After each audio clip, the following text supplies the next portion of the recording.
Thank you. I'd like to call the Village Board regular meeting of December 12th, Put 'em in the micro, 2013 to order at 7:03 PM. Clerk Simsky, may I please have the roll? Mayor Gunther. Here. The clerk's here. Trustee Addington. I am here. Trustee Barker. Here. Trustee Barry. Here. Trustee Nero. Here. Trustee Scott. Here. Trustee Seneca is absent tonight. Manager Searle. Here. Public Works Director and Assistant Manager May. Here. And Attorney Zemanek. Here. And all the rest of you are here, but Would you please all rise and join me in the Pledge of Allegiance? I pledge allegiance to the flag of the United States of America and to the republic for which it stands, one nation under God, indivisible, with liberty and justice for all.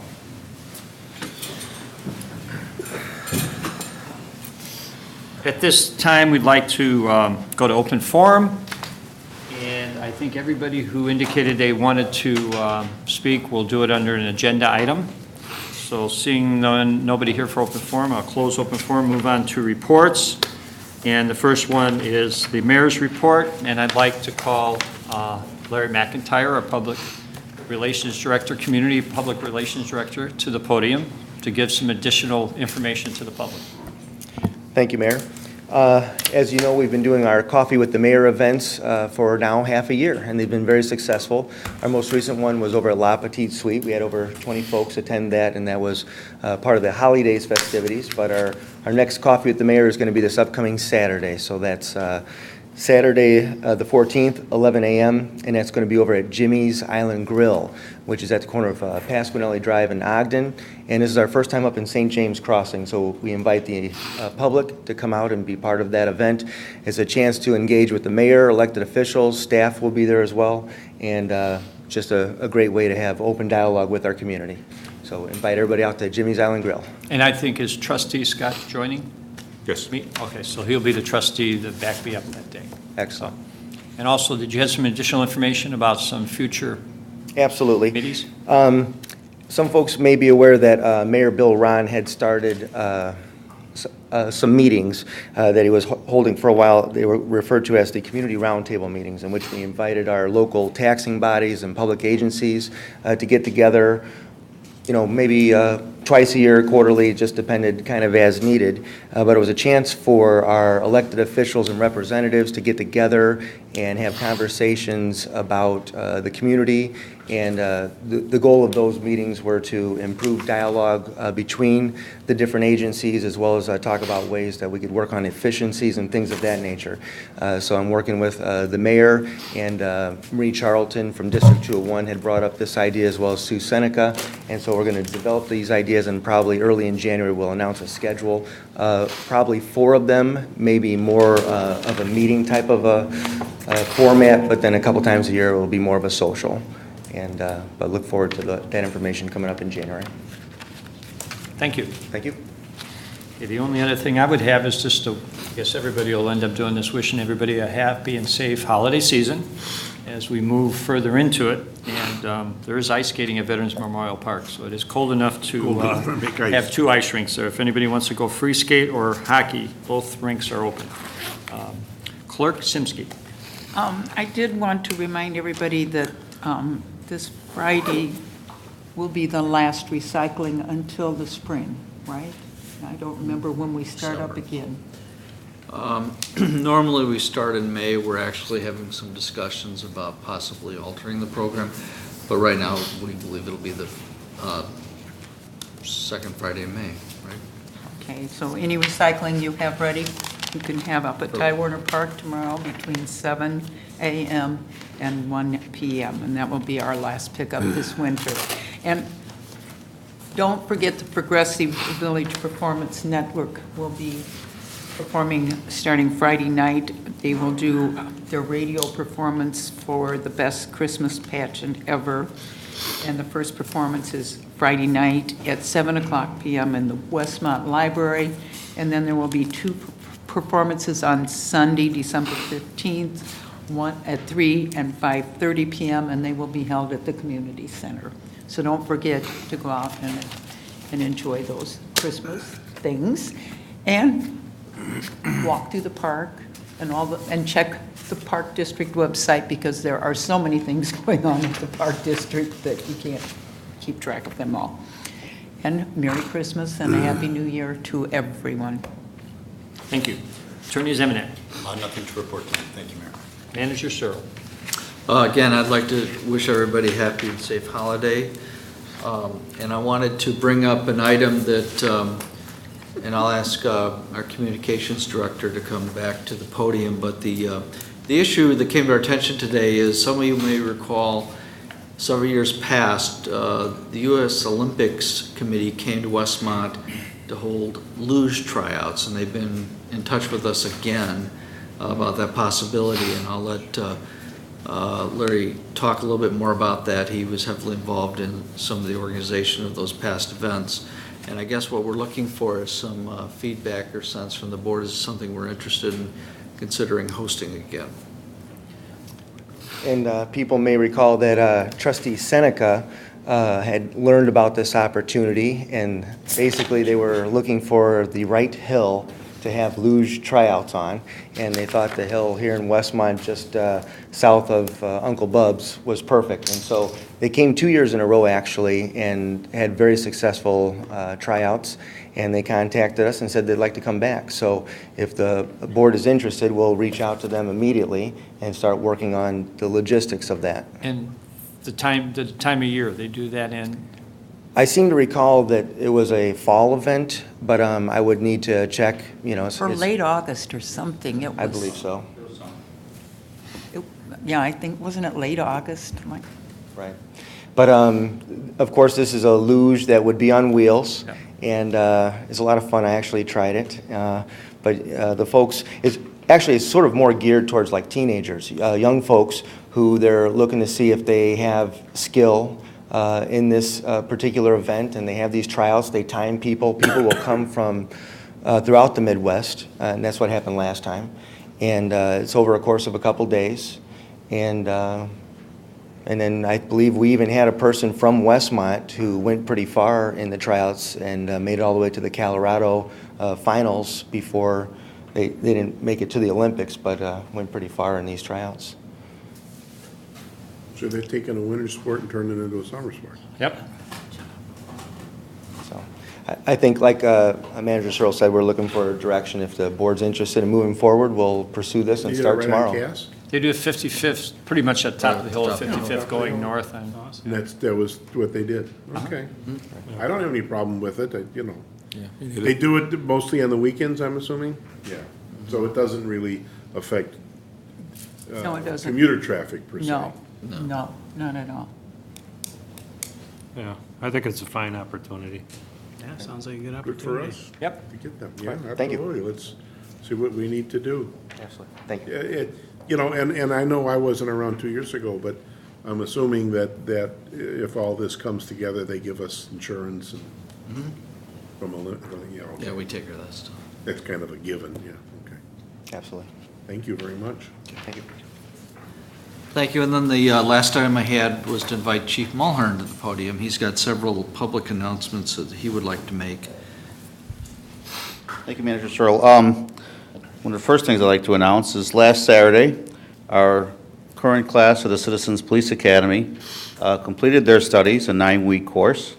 And this is the group photo that was taken on their last Wednesday night, which was range night. They were all very, hurry up, take the picture, let me go downstairs and shoot.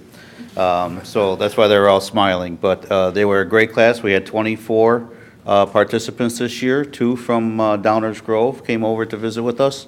And everyone thoroughly had a great time. So I wanted to thank them for their time and their participation and enthusiasm and all the good comments, and also thank the officers who were the teachers. They taught all the classes, and the class gave an evaluation at each day in each class, and they just, I heard from one graduate just yesterday, it's Wednesday night, I got nothing to do, can I just come and sit at the police station? So I just want to say congratulations to them, they were an outstanding class. 3 other announcements. We're planning on 2 very important community meetings on 2 very important topics. The first one will be on Wednesday, January 22nd at 7 p.m. at the Westmont High School in the auditorium. It's a program called Heroin, the Suburban Secret. For those who don't know, DuPage County has seen a rise in heroin overdose deaths in this year. The month of July was the worst with, I believe, 18, and right now we're currently on track countywide to surpass last year's total. Other police departments, other communities and everything are trying to get the word out and let the parents and let the children know the dangers of heroin use. This is not something that's happening in Westmont. This is a countywide push, countywide program. Other communities, Hinsdale, Downers Grove, there's one this week in Wooddale. Throughout most of the county, Bartlett has held 3, are having these things, and we wanted to have one for our community in conjunction with our school district. So we would ask that everyone to take a look, and if they are available on January 22nd, come visit with us. Bring your children. It's not just for adults, it's for kids and the students as well. We're getting the snow programs involved, and they will also be in attendance. And right now, our guest speakers are DuPage County State's Attorney Robert Berlin, DuPage County Coroner Dr. Jorgensen, and we have a former heroin user to come and talk about their experiences and what they was involved in their use. So we think it's a very good program. We're just joining all the other communities in the county and presenting this so our residents have the opportunity to learn just as well as all the other communities are. Second program, we've offered this several times, and we want to offer it one more time on Thursday, January 2nd at 7 o'clock at the Westmont Police Department. It's surviving an active shooter attack, or it's a community town hall meeting. I know a lot of people in this room have attended it. It's, again, not something that's specific to Westmont. However, as you see today, or every day, it seems unfortunately in this society, there's more armed encounters in shopping malls and schools. We're 1-year anniversary from Sandy Hook. It can happen anywhere. And so the tips that the Westmont Police Department created this program, we would like to give to everyone. It's about an hour long, and it just gives you tips that you can use not only in a school setting, but also makes you want to think. What we want to do is just think, if something were to happen, how would you react? Because if you have that mental plan ahead of time, you're 100% ahead of the game. And so for those who have attended this class, I found it very rewarding, very positive comments about it, and we'd like to offer it just one more time. And last but not least, every year the police department holds opens for tow companies to submit applications to be considered for what we call police-directed tows. Whenever an officer would ever have an accident or involving an arrest or any function where he would need a tow truck, we have a limited number of tow companies that we select or use for this service. And approximately 2 or 3 years ago, I believe it was 2 years ago, we began this process where we would select a tow company, and they would perform the service for us throughout the year. We rotate their service. It's in a period of 1, 2, and 3. So when we hit number 3, we go back to 1. It's just not one company getting more than another. This year, we have selected Chariot Towing, Action Towing, and Westmont Shell to be our police-directed tows. These are the exact same 3 companies that we've had last year. Last year, we reduced from 4 tow companies down to 3. All 3 of these companies have performed the service for us very well. We have had no complaints, no issues, no problems with this company, and we're very happy with their service, so it was decided that they would continue. And Chariot Towing is what's called a heavy-duty tow. That's the company, if we had like trucks or something like that that need to be towed, they would be called and they would handle that request for us.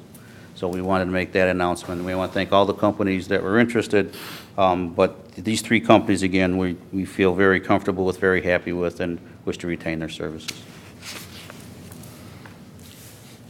On the heroin program, where are you holding that? Westmont High School. Okay, and the that's what I auditorium. thought, but I just wanted to double check. Thank you. Yes. Thank you. Thank you, Chief. That's all I have. Thank you.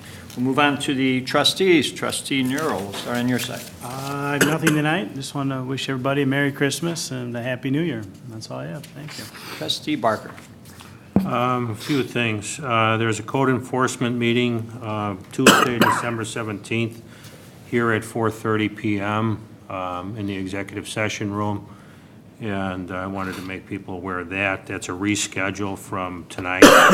Tonight's meeting was canceled, and this is the new date. and the agenda is also published, so you can see that. There is also next Wednesday at 7 PM in the executive session room, there's a Westmont First meeting. The agenda is also published for that. That's our monthly meeting of the whole.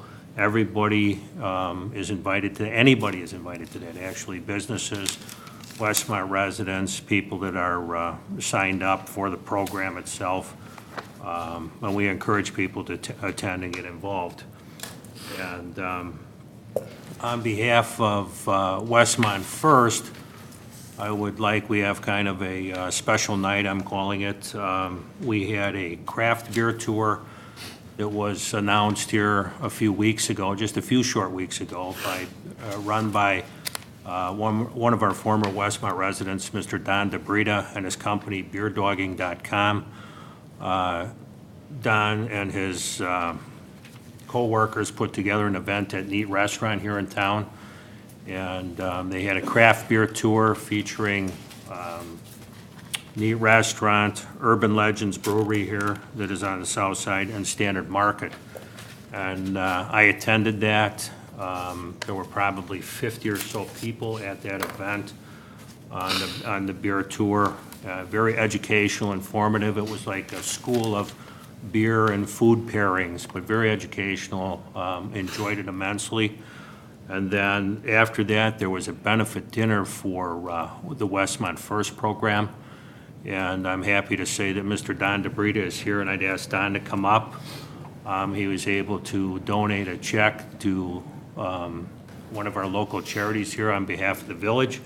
And we have Mr. Hank Anzalone from the People's Resource Center. And Don, I'll let you say a few words. So Hank, I'd like to present this check to you as a donation to the People's Resource Center on behalf of the village. So Thank you so much. there you go. I always say that this community is the best. We always come back, right? And if we could get a picture maybe with the mayor.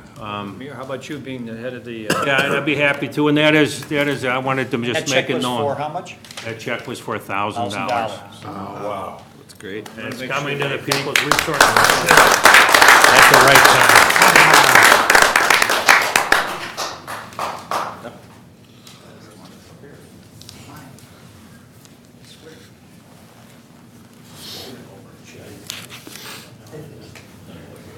Need the big fake check. My son still thinks it's a real check. So I'll take it to the bank. Good try.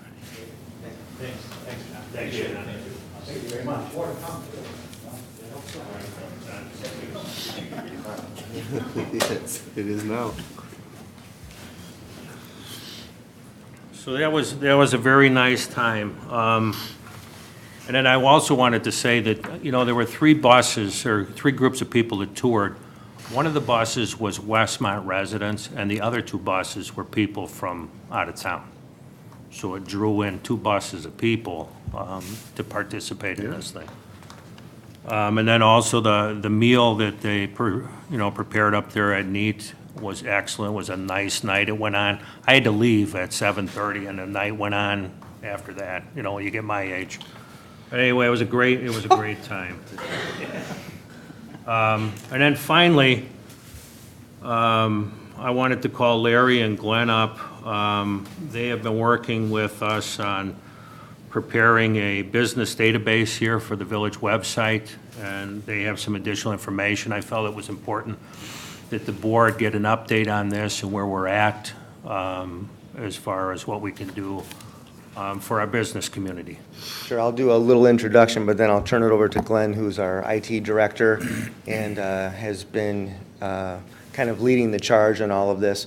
But basically, there's two different programs that we're developing, and we're hoping will be launched sometime shortly after the beginning of the new year.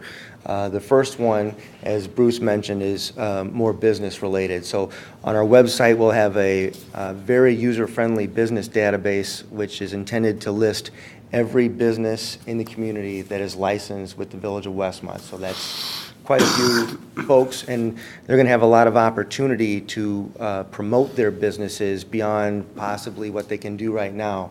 I'll have Glenn talk about some of those details. But additionally, we're also going to be launching a new mobile app that's more for residents. in terms of accessing our village website, some of the different programs where people can use a smartphone application to make a request for service in the community, things of that nature. And I'll turn it over to Glenn. This will be pretty quick, but we've been working on a mobile app for residents to be able to interact with the village on their iPhones and on their Android phones for about the last 4 months. I wanted to give a little bit of a plug. WebQA, or GovQA, is a local company in Woodridge, and they've been really great partner to work with. They've actually donated the entire app to us at no charge with development, design, and implementation with no ongoing yearly costs. So we're very close to launching this, and it was a good time in association with Westmont First because we are able to integrate this business listing directly, sorry, I can't talk tonight, into the app. So I was just going to give just a brief look at what the app is going to look like, or as close, we're still working on, I'll turn the light off, but give you a brief idea. You'll be able to, for residents who are not aware, you can actually submit a ticket to the village on an issue you may have with a street light that's out, a pothole, grass issues, complaints, whatever you have through the website, and you'll soon be able to do the same thing from your mobile phone. We also have links on the app that will take you to all the different community organizations from the library, park district, our Facebook page, our commercial properties listing, a whole wide range of different ways you could get in touch with the village. And then also one of the options on here will be the business listing and the Westmont First information. So this is another way that we'll be able to reach out, get information to the public where they don't have to go directly to our page all the time. They could carry it around in their pocket, get information on events and other items going on in town. So. I'm going to make one quick announcement. I told Larry it probably wasn't, but I was able to confirm it. Tonight is the first night we're actually live streaming the meeting on our YouTube channel. We were just turned on about a half hour ago for live streaming, so we were utilizing our website before, but now we could live stream directly to the YouTube channel, which will give us it'll be a lot easier for people to find the meetings live on the internet. So I just want to announce that I was able to confirm it. It looks really good. It sounds great. And it's the first one tonight for that. So, Yeah, Glenn, thank you for all your work on this. This is Thank you. great. That's all. Thank you. Trustee Barry. Oh, I have a couple things this evening. I was able to attend the Citizens Police Academy, and I wanted to congratulate all the residents. It was a wonderfully fun group, and you can tell by their excitement. I have yet to do it, and I promised the chief that next time I'm going to do it. And I wanted to thank all the officers that participated too. You could see the bonding that goes on between the officers and the residents, and it's a great positive program. Secondly, thank you to the WSEC. The holidays was absolutely fabulous, the kickoff, and it continues. Also, a thank you to the street department. From driving here in the storm, once again, coming from the other communities to us, what a difference when you get to Westmont and see the streets are basically cleared when other towns are dealing with slush and still snow on the ground. Environmental Commission is still accepting applications. I think around January 9th. Larry, is that when we're going to kind of cut that off and make some decisions on? He's shaking his head yes. We are planning to announce on the 9th. We believe we have enough applicants to go forward with appointments, and then we'll hold an organizational meeting sometime after that. Okay, very well. And then just through Larry today, there is a new link on the village website for severe winter weather. There's also a listing of our warming centers. It can be linked through the village website or also through the EMA link. And that's what I have this evening. Everyone have a happy holiday and a happy new year. Thank you. Thank you. Trustee Addington. Couple things. First one is, as everyone else has said too, I hope everyone has a safe and very happy holiday season, and Merry Christmas, and as I said, just be safe and have fun on New Year's. The other is a big thank you from the Westmont Lions Club. It was another extremely successful year for us this year. Just keep supporting us because the money goes back in the community. And with that, I will turn it over to the next guy. Trustee Scott. Just a congratulations to everyone that was involved in the Holidays Parade. Again, every year it gets better and better, and more people coming out there. It was just, Steve, we were low on candy. I think we have to increase it for Can you do next something about that? We ran out. year. Yeah. And Merry Christmas and Happy New Year's to everyone. Thank you. Thank you.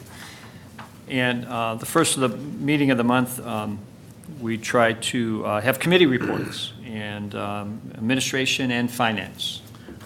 We did meet end of November. A couple of important things to mention for administration and finance is that we started to review where we stand with this year as far as the budget process is concerned and, over under, which is always an important factor. Where we are, our cash flow is extremely good. A lot of positives we're starting to see. Permits are up. A lot of other things, sales tax is up a little bit. The numbers that we're seeing coming in from the various areas indicate that we're probably up somewhere about $800,000 in cash flow this year. That's not a huge number when you look at our budget, but I'd much rather tell you that we're up a couple $100,000 than down a couple $100,000. And the budget process will start right after first of the year. And this is your money, so please participate and let us know your feelings on some of the items that will come up. The other items that we started to talk about a little bit was how to fund some of the work that we want to do with regard to stormwater, and we're looking at a lot of different options there. And again, as we continue to meet and talk, and the stormwater committee continues to meet and talk, we have several different ideas and different options that we want to go for. I think we can be very successful and do a very good job in correcting some of the flooding issues that have happened in the past. It's not going to happen overnight, but keep working with us because I think it's very positive. And that basically is the two big items from our committee. Thank you. Building and zoning. Our next meeting is going to be January 23rd, 5:30, prior to the village board meeting. And we may change that to 5 o'clock if our agenda gets full, but we'll let you know. Currently, we're working on becoming a little bit more developer-friendly on a couple different avenues. And we're also looking at improving some safety issues at new construction sites, along with some safety issues in the B1 district. And again, January 23rd at 5:30 prior to the village board meeting. Thank you. Thank you. Is there anything, Ron, from public safety, or is that Sue's committee? No, no. Dave is holding Oh, all right, then I'll have the fire chief. fire chief take over under public safety. I can just let you know that we will have a meeting in January. This one we're scheduled next, and I haven't talked to Trustee Seneca yet when we're planning on having it, which meeting. Okay, So. thank you. Mayor.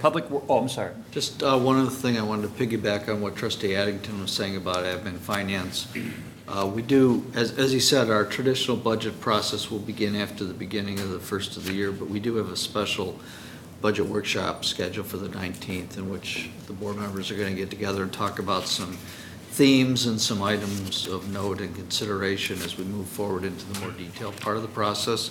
And that'll be here at the Village Hall. I believe it's at 5? Is that when it starts? And then just mention that our next Administration Finance Committee meeting that is scheduled is January 9th of 2014. That's 5:30. Okay. And again, all these meetings we're talking about are open to the public, so please attend. Public Works. Sure. The only really update I have is when our next meeting is, which is February 3rd of next year. And I do want to ask Larry to come up. This is something I neglected to bring up a little bit earlier, but we do have something that I think he was looking for some feedback from the board just because of timing issues with the electronics recycling. Sure. And As was mentioned earlier, this is the time of year where we engage with the county to discuss how we're going to proceed with electronics recycling for the next year. For the past many years, we've started in the month of May. It's been the second Friday, and we continue through the end of the year. And it's always been held up at Ty Warner Park. But there's been some conversation about what if we moved it to a different location that was maybe more visible, with the goal of trying to get more people aware of the opportunity and to participate. So 2 ideas have been discussed among staff. One idea is to have it here in front of Village Hall, and the other idea is to have it at Johannic Fire Station on South Cass. Both of those locations are much more visible than Ty Warner Park, where basically you only get to that particular electronics recycling if you're aware of it, you read of it, and you drive to it. But these other locations, people could just be driving by, and if they're not aware of it, they could see it and then say, I didn't know that existed, and then maybe start to participate the following month. So we wanted to get feedback from the board regarding those 2 locations. Amongst staff, we've discussed it, and we feel that either location could potentially work, so we're looking for a direction from the board as to where to go. There's also the opportunity to start earlier, and in a brief conversation with Steve May, we were thinking maybe go ahead and start this year 1 month earlier with the month of April, and then that would also coincide with our yard waste pickup collection and the brush pickup, so then we can advertise in the month of April all these new services can begin. So just some ideas, but looking for feedback. Thank you. Thank you. All right, well, I think he was looking for a little direction. The reason was if we give a yes or no to the location change was that we could get involved with some promotion stuff with the county before the end of the year. So I thought the Village Hall was a good idea, just because I figured it would bring in more people to the downtown area, more people could see it. I don't know if we have to decide on it right now, but long as, Larry, when's the drop dead date the county needs to know by? They said the sooner the better. They didn't actually give us a date. Okay, well, so that's that. And then next is, on Monday, we'll have a Stormwater Committee meeting at 7 PM in the Executive Boardroom. That's all I have. Public information. We did have a meeting, and I believe our next meeting will be in February. And I will make announcements as things are coming forward. Okay. Code enforcement. Yeah, I already announced this, Tuesday, 4:30, executive session. Thank you. Thank you. Agenda item number 6, items to be removed from the consent agenda. Are there any board members requesting that any items be removed from the consent agenda this evening? If not, Manager Searle, would you please read the consent agenda? Under the first category, Village Board meeting minutes, we have under consideration the Village Board meeting minutes held from November 26, 2013, and the Green Infrastructure and Stormwater Management Concepts meeting that was held on November 26th, 2013. Following that, we have a finance ordinance number 17 in the amount of $1,506,788.04. And then we have the following purchase orders. Purchase order 110-32478 to K5 Construction Corporation in the amount of $159,954.24. This is for the 2013 motor fuel tax resurfacing program.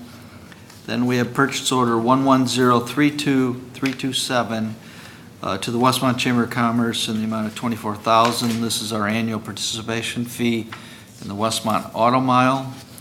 And next we have PO purchase order number 110-32431 to House Seal Levine Associates in the amount of $12,270.96, having to do with professional services related to the comprehensive plan. And then we have purchase order 110-32454 to West Central Municipal Conference in the amount of $1,770. I think there might be a typo on the agenda. Yes, it's $5,170. $5,170. And this is for the fall 2013 tree purchase program, and we buy those through the West Central Municipal Conference. It's a group purchasing program that we've participated in for about 20 years. Then we have purchase order 11032413 to Air One Equipment, Inc. in the amount of $5,000 for equipment maintenance and testing. And then we have the final purchase order is PO 11032480 to Google Incorporated for $7,301.25, and this has to do with our email archive program. So the total amount of purchase orders and the finance ordinance is $1,720,491.49. Do we have a motion to approve the consent agenda? Motion to approve Addington? Second, Scott. Motion been made and seconded. Any discussion? Mayor, I just want to point one thing out that's a little different than typical. The first purchase order that was identified for K5 construction, typically when we award the contract, this is for work completed for a contract we already awarded, but normally cut an open purchase order immediately after the contract.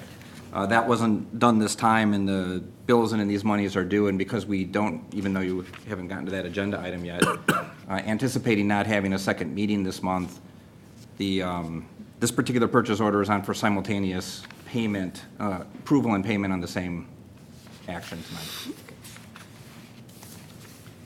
So it's on the finance ordinance as well. Yes. Any questions from the public? Any additional questions from the board? Seeing none, may I please have a roll call, please? Trustee Addington. Yes. Trustee Barry. Yes. Trustee Scott. Yes. Trustee Barker. Yes. Trustee Nero. Yes. Agenda item 8, public hearing. I'd like to call the public hearing of December 12, 2013 to order at 7:39 PM. A property tax levy hearing. The board to conduct a public hearing regarding the property tax levy. Cheryl. As published in the newspaper, the village board will be holding a public hearing on the proposed tax levy in the amount of $8,084,746. And as you know, previously, we set an aggregate tax levy amount, and this is the actual public hearing and adoption. Will come following that. Okay, at this point, I'd like to open the podium to anybody who'd like to address the board on the tax levy. All I ask is that you state your name and address and for our records.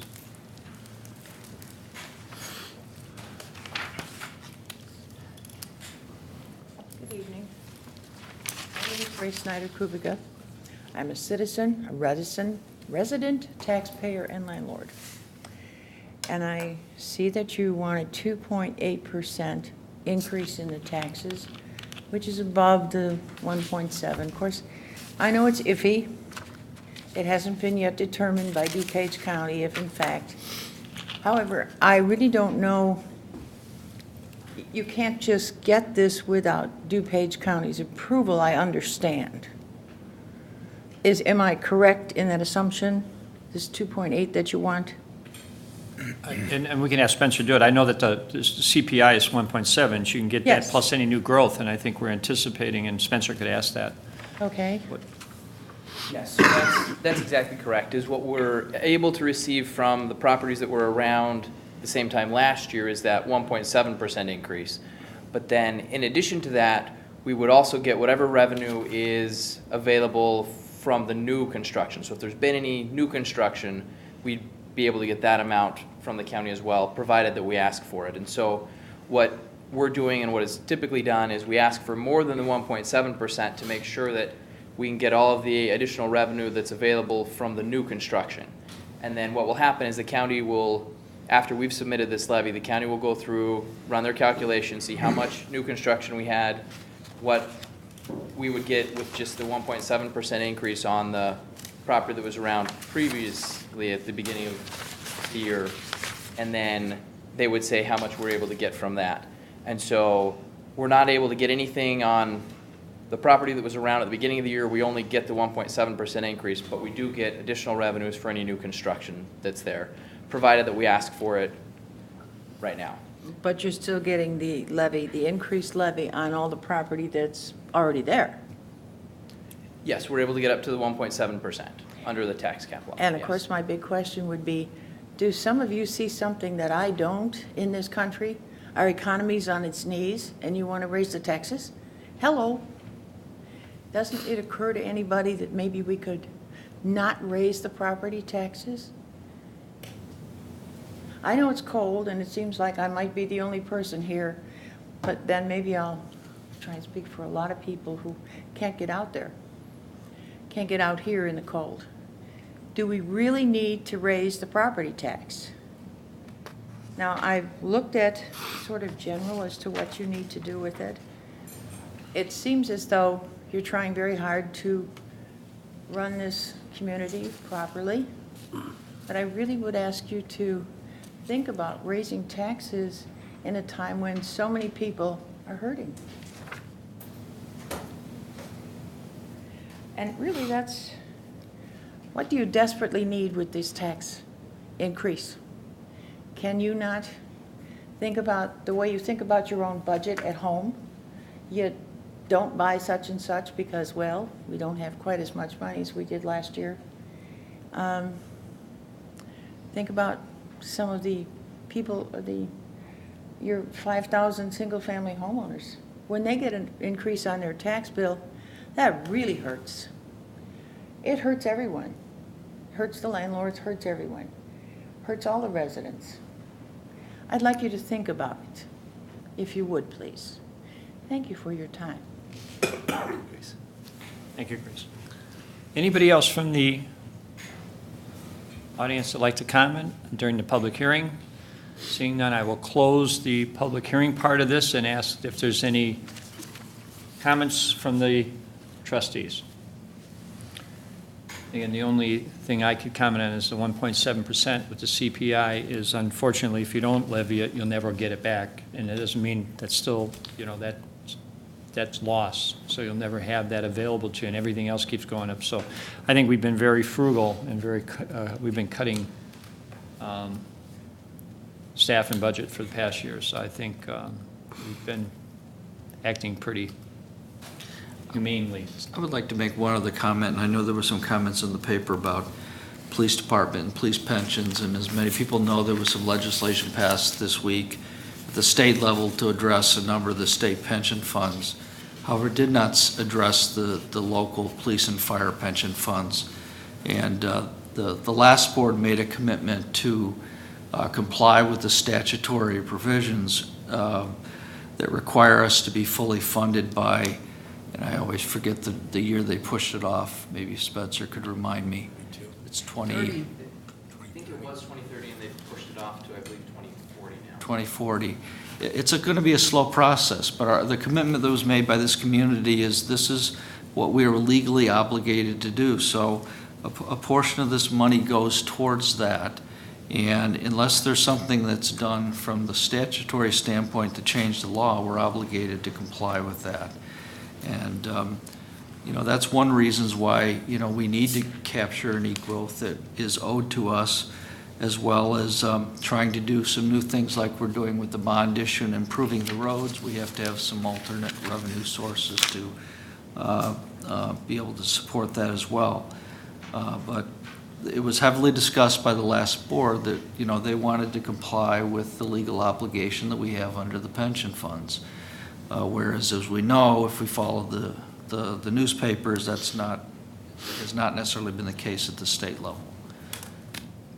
And I do want to compliment staff and this board for taking the steps to be transparent by publishing the tax levy or increase in the paper, which by law we really didn't have to do, but I think we want to make sure, you know, Grace and anybody else understands what we're doing with this 2.8 tax increase. It's CPI and also any new growth. Trustee Addington. Yeah, this would be for either Manager Cyril or Finance Director Parker. Of this $8 million, how much of it is what we used to call unfunded mandates? Well, you essentially can call any of the pension funds Yeah, no unfunded question. mandates. I would defer to our finance director to put some quick numbers together. We can certainly have that discussion during the budget process, but as you know, approximately 60% of our, 60 to 70% of our costs are personnel, people-related costs, because we're in a business service. But the pension fund issue, particularly when it involves the public safety pensions, and I'm certainly not disparaging public safety personnel. They do a tremendous service to all of us in our community, but I can tell you from meetings that I've been at in recent past years that you would hear state legislators say things like, well, the bill came up to do whatever to increase the pension fund. It didn't seem to affect the state, so we decided to approve it. You know, not realizing or not understanding that that money has to come from somewhere, so it has to come from the local taxpayers. And, you know, we're required by law to fund those pensions. And we want to comply with that law. We don't want to be in a situation where we're underfunded. And essentially, at some point, what will happen is if you're not funded, the state will automatically start taking that money from you. Right. And this community has always been very conservative in terms of how it spends its money, and I don't think it wants to be in a position where the state is forcing to take the money from us and we're not doing what the right thing is. Do you know what those numbers are offhand? Yes, so we have, of the $8 million, about 1.8 million of that is for the library. So the village levies on behalf of the library, and that's one portion of it. And then we have about 1.7, or another 1.7 or 1.8 million, which is for our fire, ambulance, and then our liability taxes. And then the balance, which is approximately 3.5 million, is to fund pensions. And with the increase, as we just talked about, the CPI increase, the 1.7%, if that's the increase that we end up getting, almost the entire amount of that increase will go to increase our police pension. Right. As has been discussed at a prior board meeting, or at least a committee meeting, I believe it was also at a board meeting, but previous to this year, the actuaries had determined how much we needed to contribute to police pension based on tables that were based on statistics done in the 1970s. There was a study done in the 1980s that said, yes, we think these tables are good for use for police pension. And now our actuary has updated their figures with more realistic numbers and then also compared it to what pensions are actually seeing in Illinois. And so based on these higher numbers, we saw a significant increase in our police pension costs this year. And that's eaten up almost the entirety of what we expect to get out of this tax levy of the increase. We have a small amount that we're also going to be applying to towards Social Security so we can continue to fund our payroll portion of those taxes. But for those pension issues, that's the majority of the increase that we're expecting to get this year, and it's because of the change in assumptions that the actuaries have done.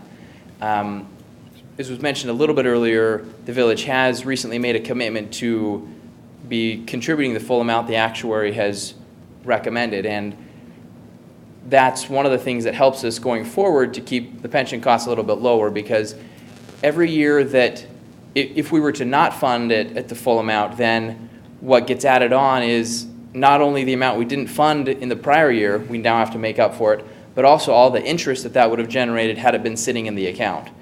And we earn about 7% interest, and so any amount we don't pay accumulates as additional. We get an extra penalty of 7% interest that we then have to pay going forward in the future. And because of that, the board has made a conscious decision to fund it at the full amount as required by the actuary. And as was mentioned, within the next couple of years, if we don't, the state's going to begin taking the money from us to fund it at that level.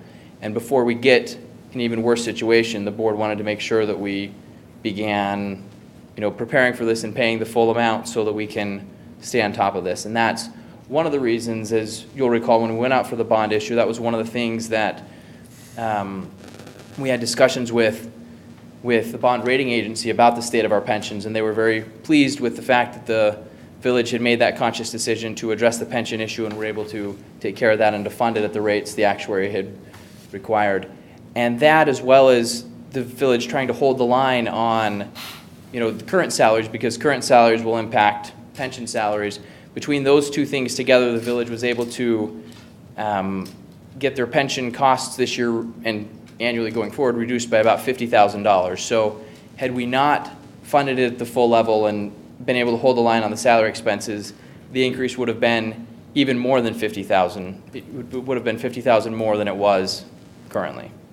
So Spencer, in the long run, it's cheaper and more fiscally responsible for us to do what we're doing now versus not doing it, and it'll cost the residents in the future much more money and will be no different than the state. That's correct. Amen. Thank you. Absolutely. Thank you, Spencer. Thank you. Spencer. Do I have a motion? Motion approved, Scott. Second, Barry. Did we close the public Just hearing? the You gotta hearing. close the I'm public sorry. hearing. I'm sorry. I closed the hearing. Now I'll move on to the property Now tax you move levy. on to new business. Yes.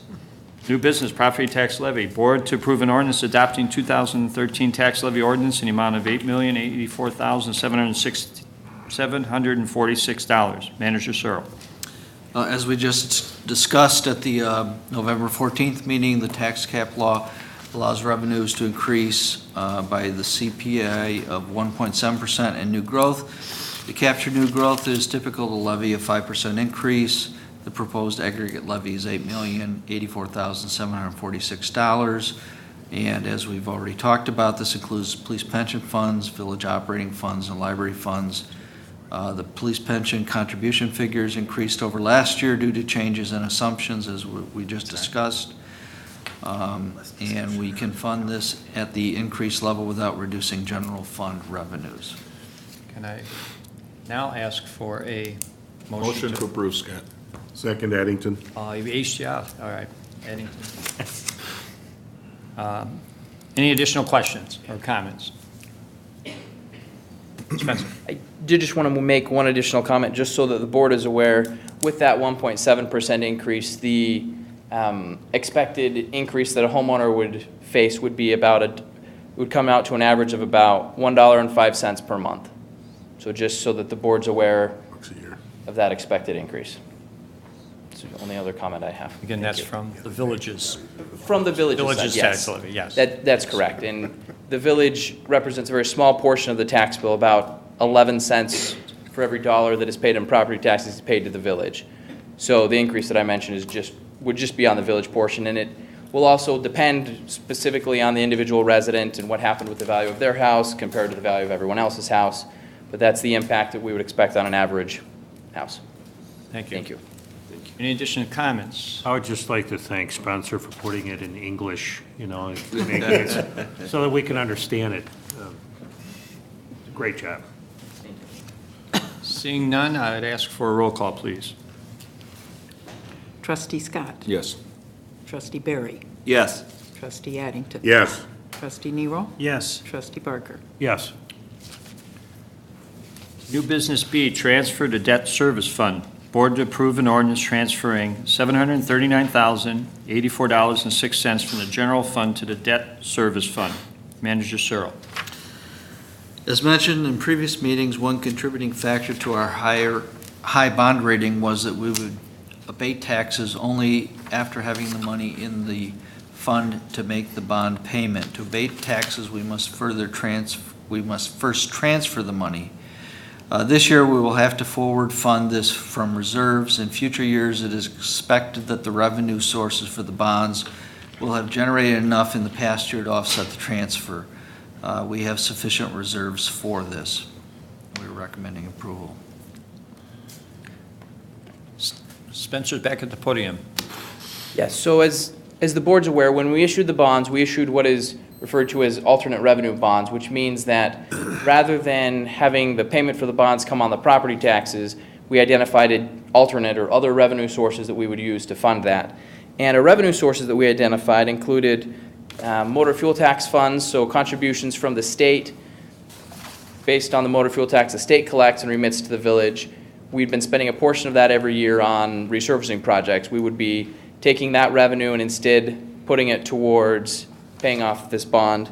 Additionally, we have in our capital projects fund, we've been paying off some debt in the, some debt that we're redeeming at this point and paying off in full, so that we'll have those revenues going forward. And then additionally, as the board's aware, we adopted a places for reading tax, and a portion of that money is also dedicated to paying off these bonds. This year, as has been discussed, we haven't had an entire year of places for reading tax. We haven't received the full year's worth of things from the state, and we've made some debt payments this year.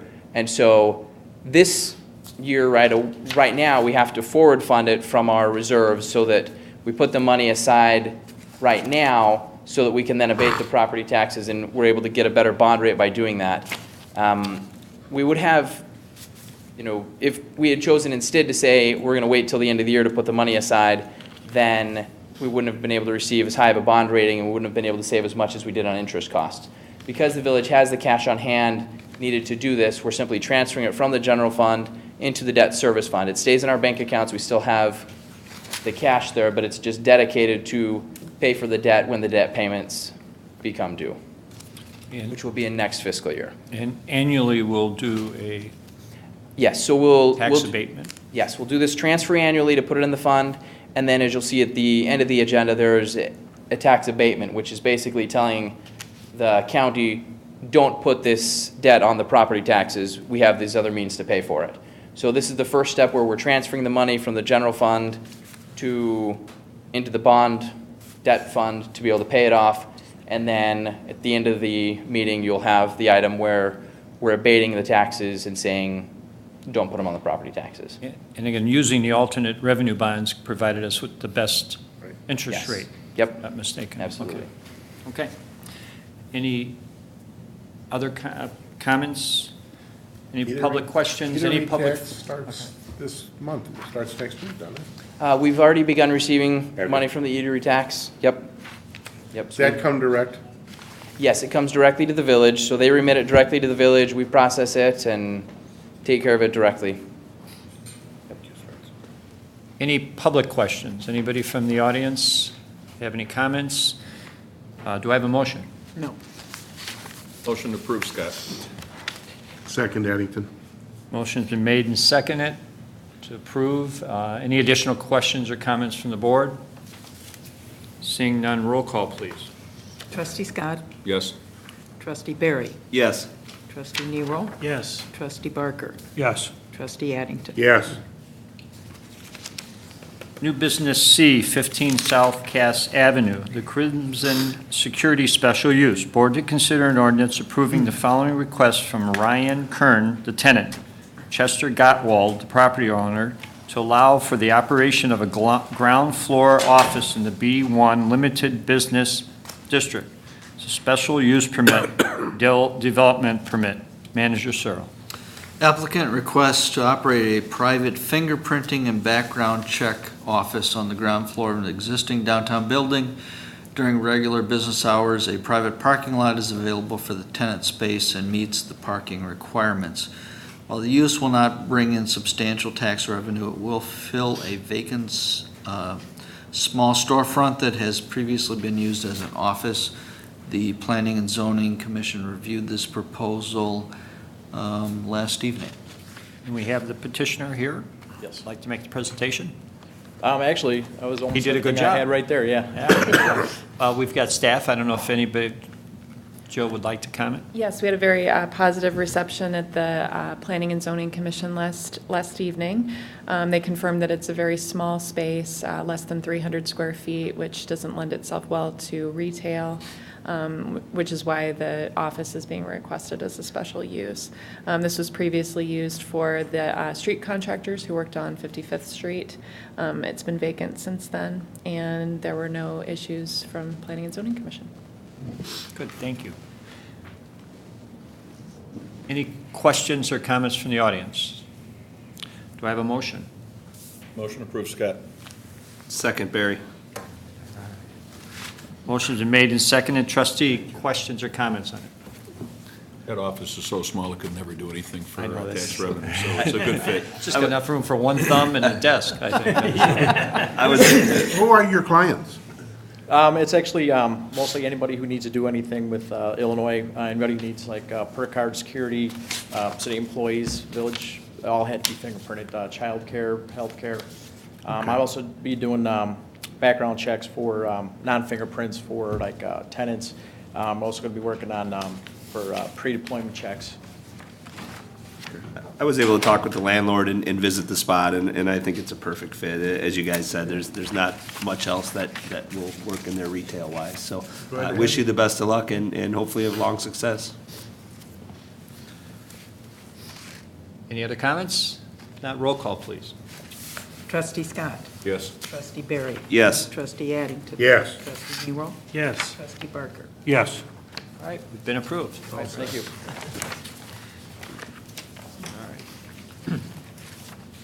New business D, 20 West Burlington, the Rawl Barber Shop, special use. Board to consider ordinance approving the following request from Stephen Matthews, the tenant, and Matthew Idukula, if I said that right, property owner, to allow for the operation of a barber shop on the ground floor in a B1 limited business district. It's a special use permit waiver from the cash in lieu for B1 parking spaces and a development permit. Manager Searle. Applicant requests to operate a ground floor barber shop in a one-story building, typically Monday through Saturday from 9 a.m. to 7 p.m. The 3 required parking spaces need not be provided in the B1 district, and a waiver from the cash in lieu parking fee is requested. The applicant feels adequate parking exists in the small rear parking lot and on adjacent public streets. Historically, parking has not been an issue in the several decades the tenant space has operated as a barber shop. The use will not bring in substantial tax revenue, but it will fill a vacant storefront. Customers may patronize downtown businesses, and the tenant space was previously used as a barber shop. And again, Planning and Zoning reviewed this proposal last evening. We have the petitioner. Any comments, or did Ron do a good job again? Is any? Pretty much covered everything. Did he cover it? If you guys have any questions for me, I'll be happy to answer them. I know staff has anything? Yes. As mentioned, this is, again, is a very small tenant space. It's less than about 300 square feet. As we mentioned, it's operated as a barber shop for the past several decades. It was getting into a little bit of disrepair, and so the owner and tenant have already worked to make some nice improvements, as you can see with the new ceiling, some new lights, some bright new fixtures that brighten up the space, and then they'd like to do a sign, which I'll let the applicant talk about, which is kind of a neat tie-in to the downtown. So I thought this logo here fit your guys' downtown description. 1930s, 1940s poster art. It's very classic for a classic barbershop. Basically it. Simple. Can I ask who your clientele is going to be then? Actually, I have a lot of clients. Actually, that's why I'm expanding. I have people that come from Hoffman Estates, from Bridgeport. A lot of people from Bridgeport. A lot of people from everywhere. So that's kind of why we need another spot. Is this a unisex shop, or is it like men and women? Only children? men. I don't cut women's hair. They taught us a little bit in barber school, but I don't really touch it. My mom once in a while, but that's it. Because she makes me, but you know, it's your mom. You can't tell her no. You know. Very good. Good. Any questions or comments from the public? One other thing. Go ahead. There's an apartment behind that. Are you going to be renting that out, or is that the tenant or the landlord handling that? That's the landlord's. Okay. We may have the landlord. Any question about the apartment? I was just wondering if he was going to be handling the renting of it, or is that something you're still going to handle? Okay. Is it rented now? Yeah. Okay. An old lady, sick, rented out, one person. Okay. Thank you. One question I would have, this is your second location? Yes. Okay. And you have another one, where is it? Downers Grove. In Downers Grove. Do I have a motion? Motion to approve, Barry. Second, Addington. Motion is made and seconded. Additional questions or comments? I was just going to piggyback what Bruce said. I know we had talked, Steve, I think the last time we talked, I was in a tree stand. But I knew that you were coming from Downers, and we're really, looking forward to having you down there, and the improvements look great. So, thank you. Yeah, good luck. If no other comments, I'd ask for a roll call, please. Trustee Barry. Yes. Trustee Addington. Yes. Trustee Nero. Yes. Trustee Barker. Yes. Trustee Scott. Yes. Okay, congratulations. Approved your barbershop. All right. New business E, 37 West Quincy Street, Endurance Sports, a special use. The board to consider an ordinance approving the following request from David Fix, the tenant, and Greg Brzezowski, the property owner, to allow for the operation of specialty classes within a retail store in the B1 Limited Business District. Special use permit and a development permit. Manager Searle. Applicant requests to operate indoor cycling classes during the cold weather season in early morning hours. Private parking is available for the tenant and meets parking requirements. The Planning and Zoning Commission reviewed the proposal last evening.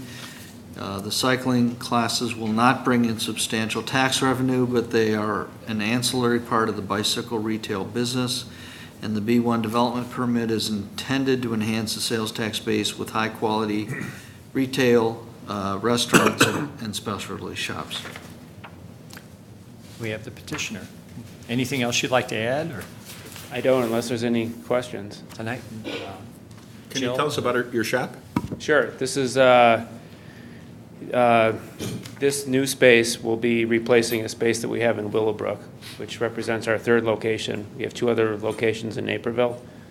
We've been in business for roughly 8 years, and our focus retail-wise is specialty higher-end bike sales. Name brands? We carry Trek, Cervelo, and Felt. Jill, do you have anything to add? Yes, the commission discussed the background of the business last night, and they have a very established clientele that will follow the business to Westmont. And as Mr. Fix noted, the bikes for sale are high-end. They average $3,000. One of the commissioners noted that he had a Gary Fisher that wasn't high-end, but Mr. Fix said that he would be willing to repair that anyway, that anybody can bring in their bike, no matter what kind of brand it is. The request is for a special use for spinning classes, which are available year-round. They'll be especially busy during the winter time. And the noise concerns were addressed, and that these are not typical gym classes with loud vibrating music.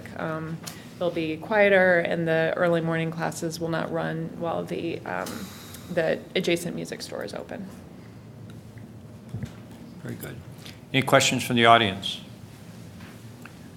Do I have a motion? Motion, Addington.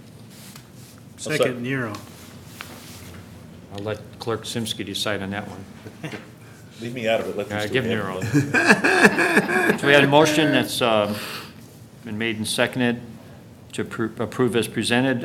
Any additional trustee questions or comments? I just want to say I'm glad you're here. Thank you. Yeah, it's a good addition. Thank you. Glad to be here.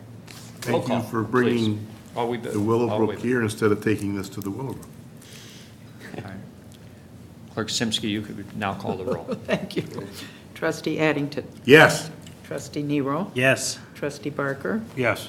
Trustee Scott. Yes. Trustee Barry. Yes. Welcome. Thank you. New business F, 41 North Cass, Downtown Development Grant Request. Board to consider an ordinance approving a downtown development grant request from Irv Kaplan for Irv Kaplan Interior Design and Furniture Company in the amount of $750. Manager Searle. The applicant is requesting assistance with the $1,500 cost for installing a new lettered awning along the Cass Avenue frontage. The work is considered eligible for a matching grant up to 50% or $750. On November 19th, 2013, the Downtown Development Grant Committee recommended approval of the matching grant subject to removal of the kids consignment sign and frame on the north wall of the building. If this grant request is approved. The remaining facade improvement fund balance is $13,000. The life safety fund balance has been exhausted for fiscal year 13-14. I see the petitioner is here and staff is here. Shannon, would you like to add to that? Yes, thank you. To continue on the exciting momentum of all of the downtown activity we've been hearing about this evening, Mr. Kaplan, a downtown fixture of Westmont, who probably needs little introduction, has made some improvements to the property at 41 North Cass, and I have a picture right here.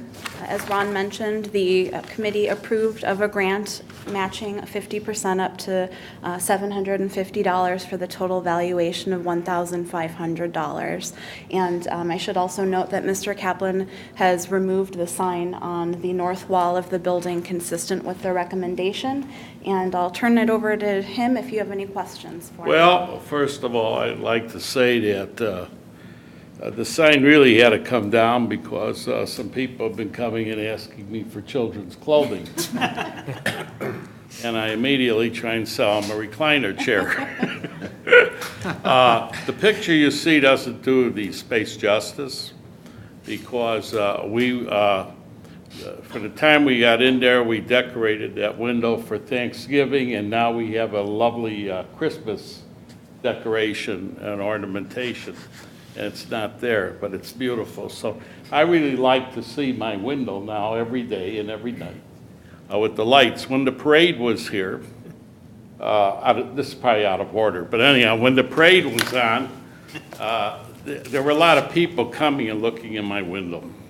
I've never had that before. So I am just really excited about this. I had mentioned when I applied for the grant and talked about this awning at this location, which the town has already provided a little floor lamp for me. And somewhere I'd like to have a planter maybe. But anyhow, the point is that it's kind of a point where I noticed the people come into town at that point, and they really see that window, and they leave town. It's on an angle, and they see that window. So I think it's very important to have a nice awning, a nice window trimming. That's very good. Next window trimming, I'd like you all to look for. It'll be bunnies. Easter is coming.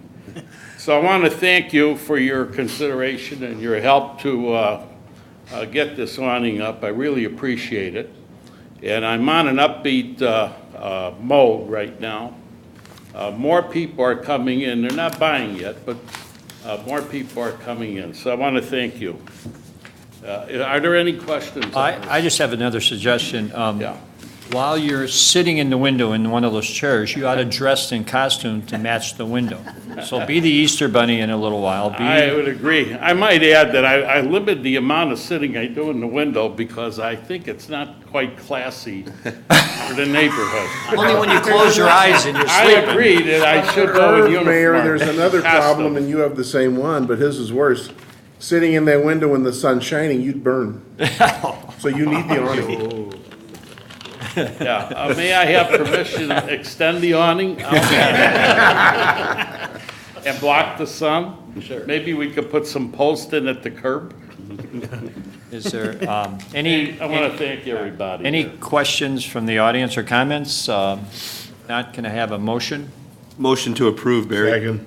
Second, Addington. Motion been made and second to approve as presented. Any additional comments or questions from the board? Well, let me just say that that sign that he's got in the window right now about the comfort reclining chairs there, we end up buying one of them, and I'll tell you, they're tremendous, very comfortable, and I encourage everyone to stop by your store and buy one. Well, thank you. I think Bruce is going to help me sell more chairs. I'd like to, if I could comment, or I've mentioned you several times. I've mentioned it to other people. I drove by that building my entire life, and never have I noticed it like I've noticed it since you've done your decorating. The lights in the evening look fantastic. The Christmas theme is right in with what we're doing with holidays. And you as a businessman downtown are just tops, and we're really glad to have you. Well, thank you very much, Harold. Thank you. And if, Yes. we haven't voted yes yet, or. Oh. I haven't finished my thank you. Wait, let's, seeing no other, roll call, please. Trustee Barry. Yes. Trustee Addington. Yes. Trustee Nero. Yes. Trustee Barker. Absolutely, yes. Trustee Scott. Yes. Now you can thank us, it's been a. Thank you again. All right, thank you. New business, G, 1415 Plaza Drive, map amendment request. Board to consider an ordinance approving a map amendment request to rezone the property located at 415 Plaza Drive from M Manufacturing District to B2 General Business District. Manager Searle. Applicant seeks zoning approval for a map amendment. In the future, he may consolidate 415 Plaza Drive with the property to the south at 650 Westmont Drive, or develop 415 Plaza Drive to extend the existing fitness facility.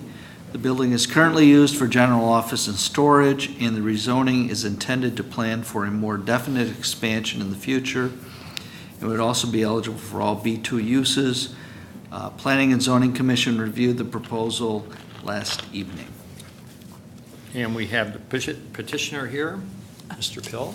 Would you Good like to add to that? Well, just a little background. Good evening, everyone, first of all. And Planning and Zoning did review it last night, as did staff present, and staff was favorable. Planning and Zoning voted unanimously in support of this proposal. I am both a Westmont resident and Westmont business owner. As part of the Williamsburg Real Estate, an Illinois LLC, we own the Oak Brook Racket and Fitness Club at 615 Westmont Drive, currently zoned B2. It's a 41-year Westmont business, so it's been here a long time. And we also own 415 Plaza Drive, which we purchased around June 1st of 2010, so about 3.5 years. It's currently zoned M Manufacturing, which was what most of that Plaza Strip and then the Ty Warner Park were. There's precedence for switching to B2. You can see from the map that I have here that the Acura dealer now goes all the way down to Plaza, as does the BMW with the takeover of the old wine cellar. So you do have some of that. We're looking at some point to be able to consolidate the lots and to possibly do some redevelopment or expansion or combining the two facilities together as the business warrants. And to do that, we wanted to take our first step now so that we're sort of got one step out of the way, and that's to go ahead and have a matching set of properties as far as zoning is concerned. Staff, Jill, anything to add to that? A letter from the neighboring property owner was entered into the record. Mr. Pill noted that he and Mr. Winkleman from the stamping company had discussed this proposal, and that the dye and stamping business just wanted to be on the record stating that they are a manufacturing use and they don't want to have concerns in the future being located next to a B2 use. So the two, discussed that. That was entered into the record. And the main questions just centered around the future and, proposals for the building and the lot, which aren't definitive at this time. Thank you. Any questions from the audience? If not, do I have a motion? Motion to approve Barker. Second, Addington. All right, motion's been made and seconded. Comments and questions from the trustees? Seeing none, then I'm going to ask that Simsky call the roll. Trustee Barker. Yes. Trustee Nero. Yes. Trustee Addington. Yes. Trustee Scott. Yes. Trustee Barry. Yes. It passed. Greg. Thank you all. Thank you, Greg. My wishes Oh, for a Greg. Merry Thank Christmas you. and a Happy New Year, too. I do have to, since I've been on this, and I know Greg's been part of the Planning Commission for a long time, but our job is so much easier here when they do all the work for us and make sure everybody complies with it and staff does the work. When we get it, it's pretty much been, I won't say raked over the coals, but it's been looked at. And Well, they do such a wonderful job of preparing our packets, as I'm sure they do for you guys, too. And it makes the job a lot easier, and it's a lot easier to go out and do the research and get it all done. Yes. So, thank you all. Thank you. Agenda item H, license reduction. Board to consider an ordinance reducing the number of massage establishment license from 8 to 7 due to the closure of the Morgan Paris Hair Salon. Manager Searle. Morgan Paris Hair Salon, formerly located 700 Pasquanelli Drive, Suite A, has closed and no longer conducts massage services in Westmont.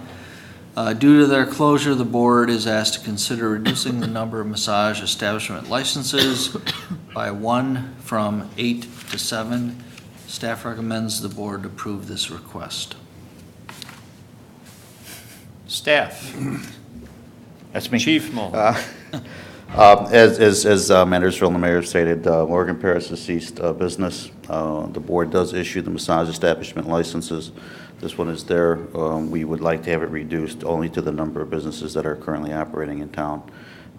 Morgan Paris has moved out of town, ceased business, and so we would also be declaring that the mayor declare this license to be forfeited as well.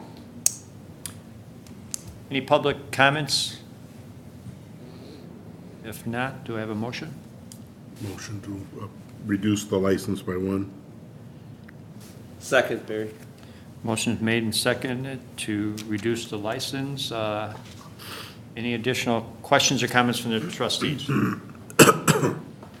Seeing none, roll call, please. Trustee Addington. Yes. Trustee Barry. Yes. Trustee Scott. Yes. Trustee Barker. Yes. Trustee Nebo. Yes. We reduced them, Tom. All right. Agenda item I, award a bid proposal and contract. Board to consider an ordinance awarding a bid proposal and authorizing a contract for the village's fire headquarters Phase 2 roof HVAC repair project. Manager Searle. On October 30th of this year, the village accepted bid proposals from 4 contractors for fire headquarters roof HVAC repair project. As read, the low bidder is Core Mechanical Incorporated of Chicago, and the low bid amount of $168,795. However, following the bid opening, we received a letter from Troop Contracting indicating there was an error on their lump sum bid, unintentionally duplicating $10,000 costs of the skylights. They're requesting their bid of $159,000 be considered.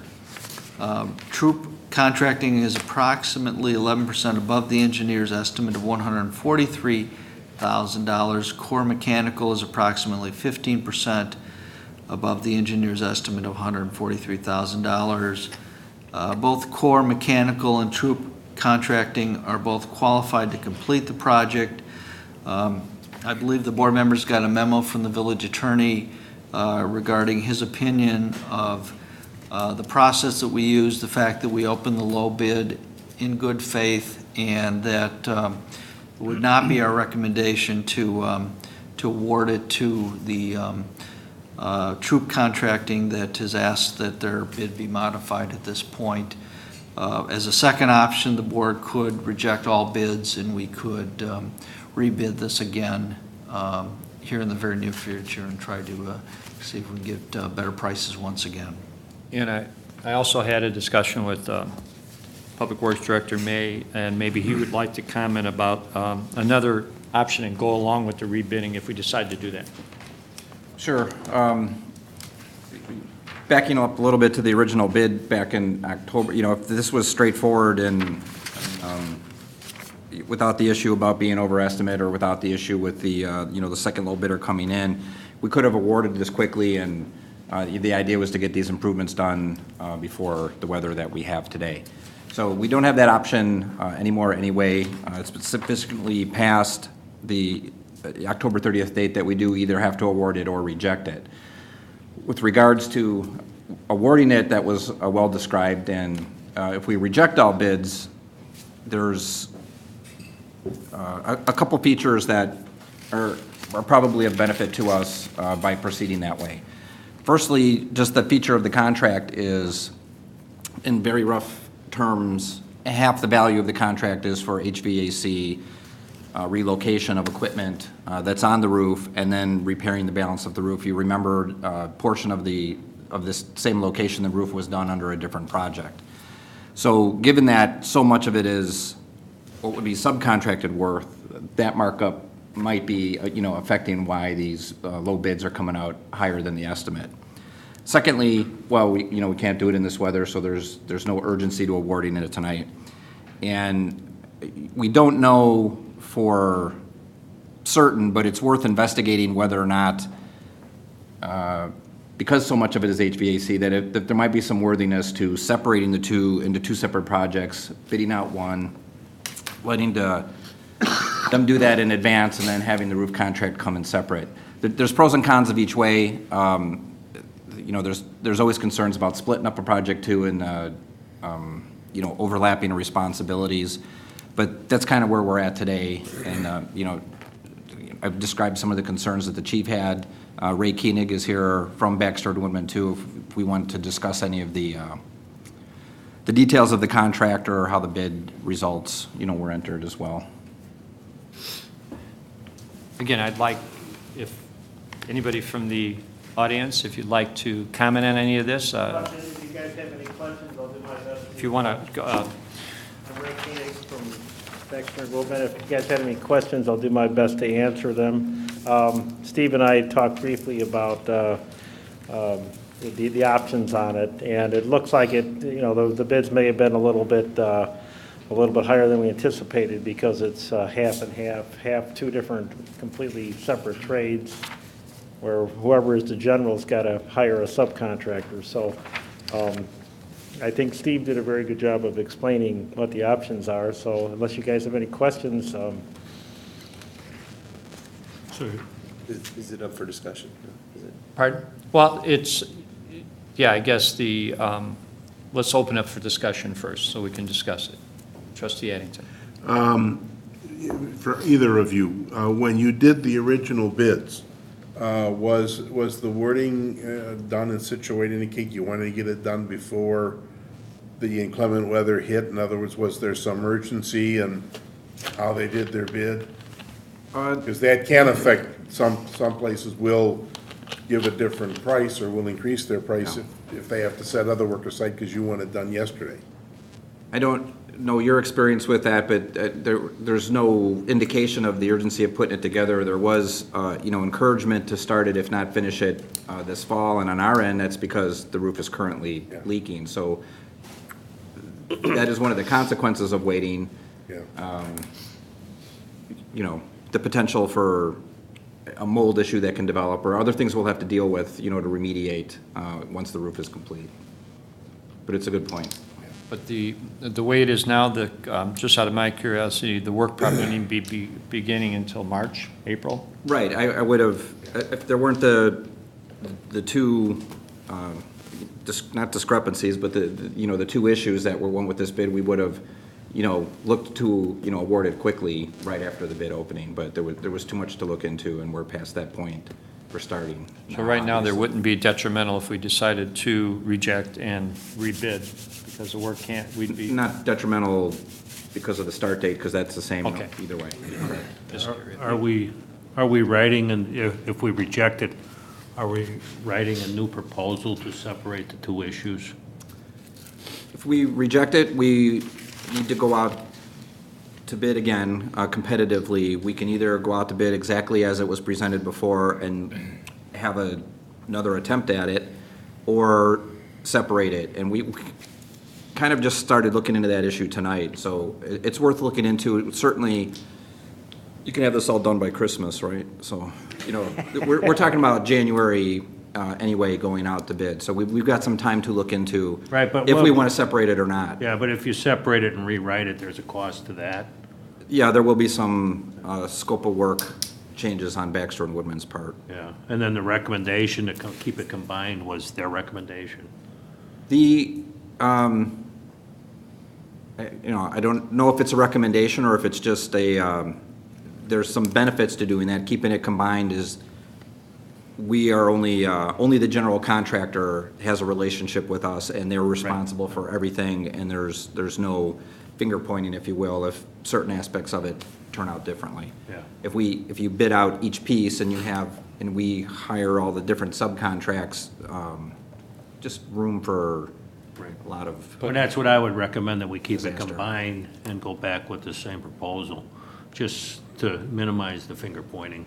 The, Next be as soon as January. the flip side of that is there's a cost for someone else being the general, and then we're not talking about an elaborate contract that a staff couldn't handle. I know trustee Barry's got it ready to. Well, I have a lot of concerns with this. I had concerns when the engineering first came up, because I think we spent, and I don't have the exact figure in front of me, I don't know if you do, Steve, but I think it was like $28,000 or something like that in engineering, which is, basically over 10% of the cost. So if there's gonna be more cost involved with engineering, and I questioned from the get-go why we didn't handle that in-house with our in-house engineer that we pay. So I questioned that from the get-go. I also questioned handing a mechanical contractor a roof repair. That's concerning to me. It doesn't show us who's really going to be doing the roof. It doesn't show that roofer. It shows just here, it just shows this core mechanical, which is clearly the HVAC guy. Is he doing the roof repair? No, he would sub it out too, and I think and I don't know who it is, but he listed who the subcontractor. So really, we haven't really done our due diligence to even see who the roofer is, or who, if he's reliable, if he's got any kind of track record, and those kinds of things concern me.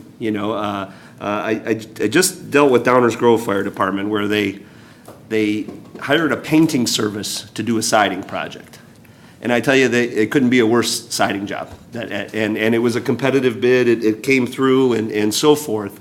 So I have concerns with a mechanical contractor doing a roof repair as a general all-in-one clump. I know personally I wouldn't hire, Stadler or Arco Plumbing to do a roof repair at my house. I just wouldn't do that. And I question how that gets lumped into here I together. thought I saw in one of the proposals the subcontractors were listed. They do identify it. They have the ability to deviate from that, though. We don't award it based on who the They can subcontractor select is. somebody else. Right.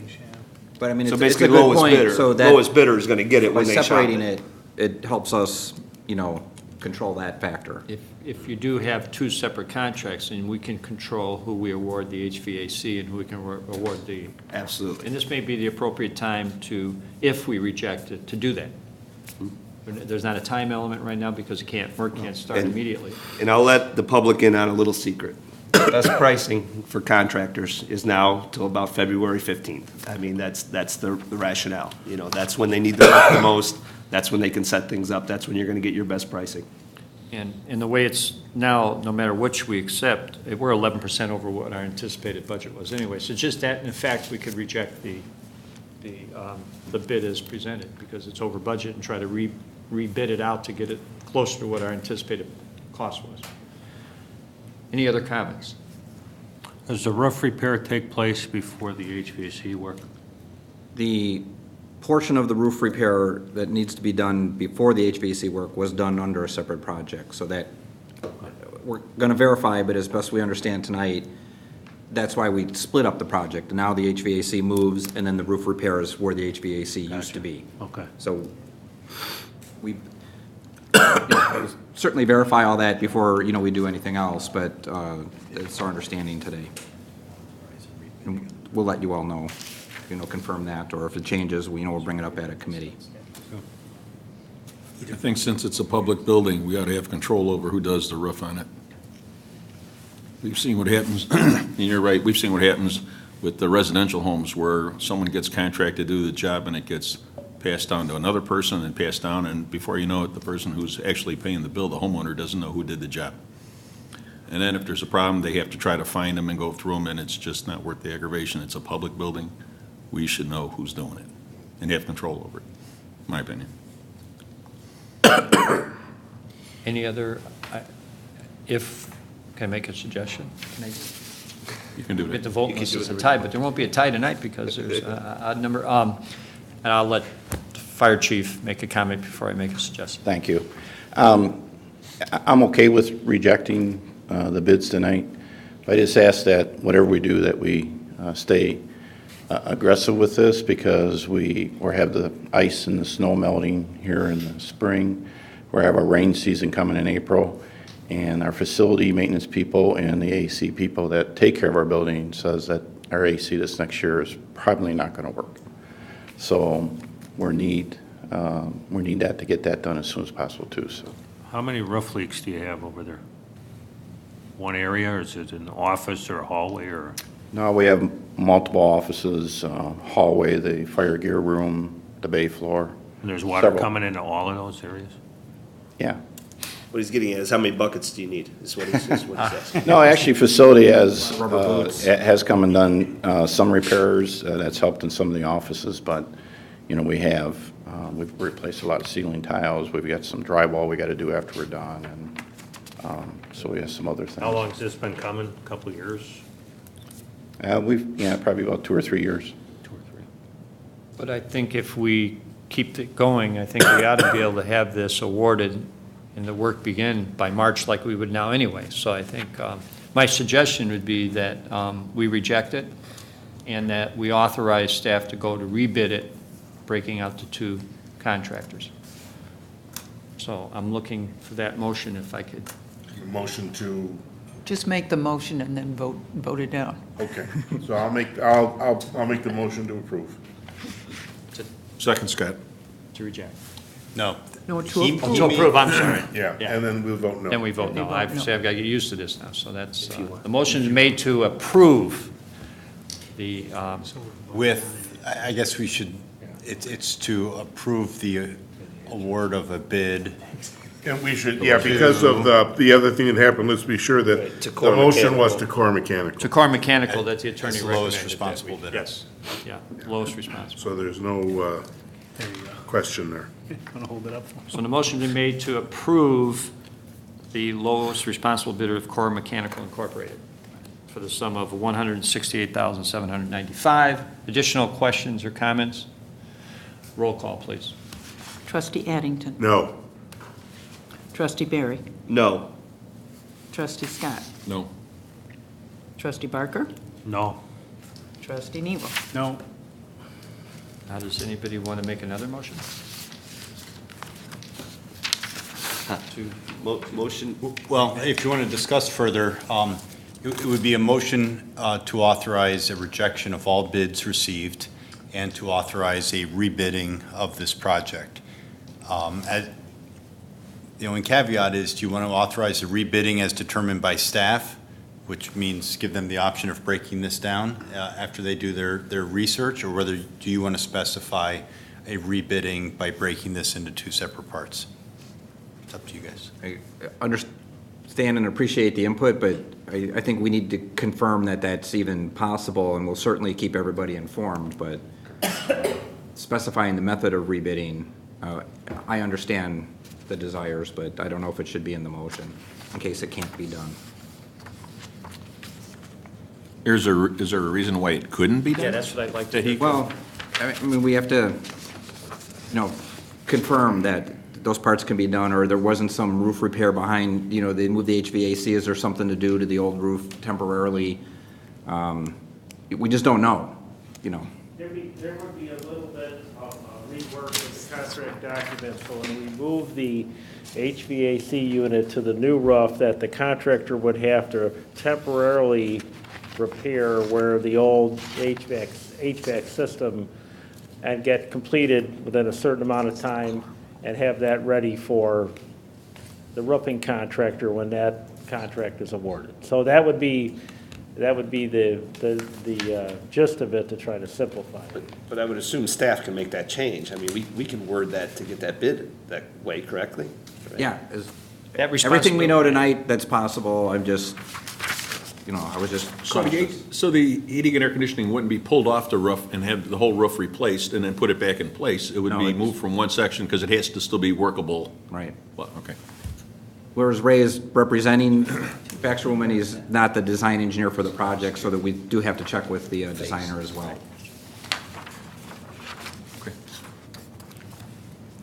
So, I guess it's the Your board's preference. pleasure to reject all bids and then to either direct staff to rebid or give the direction to staff that we want them to rebid each trade separately.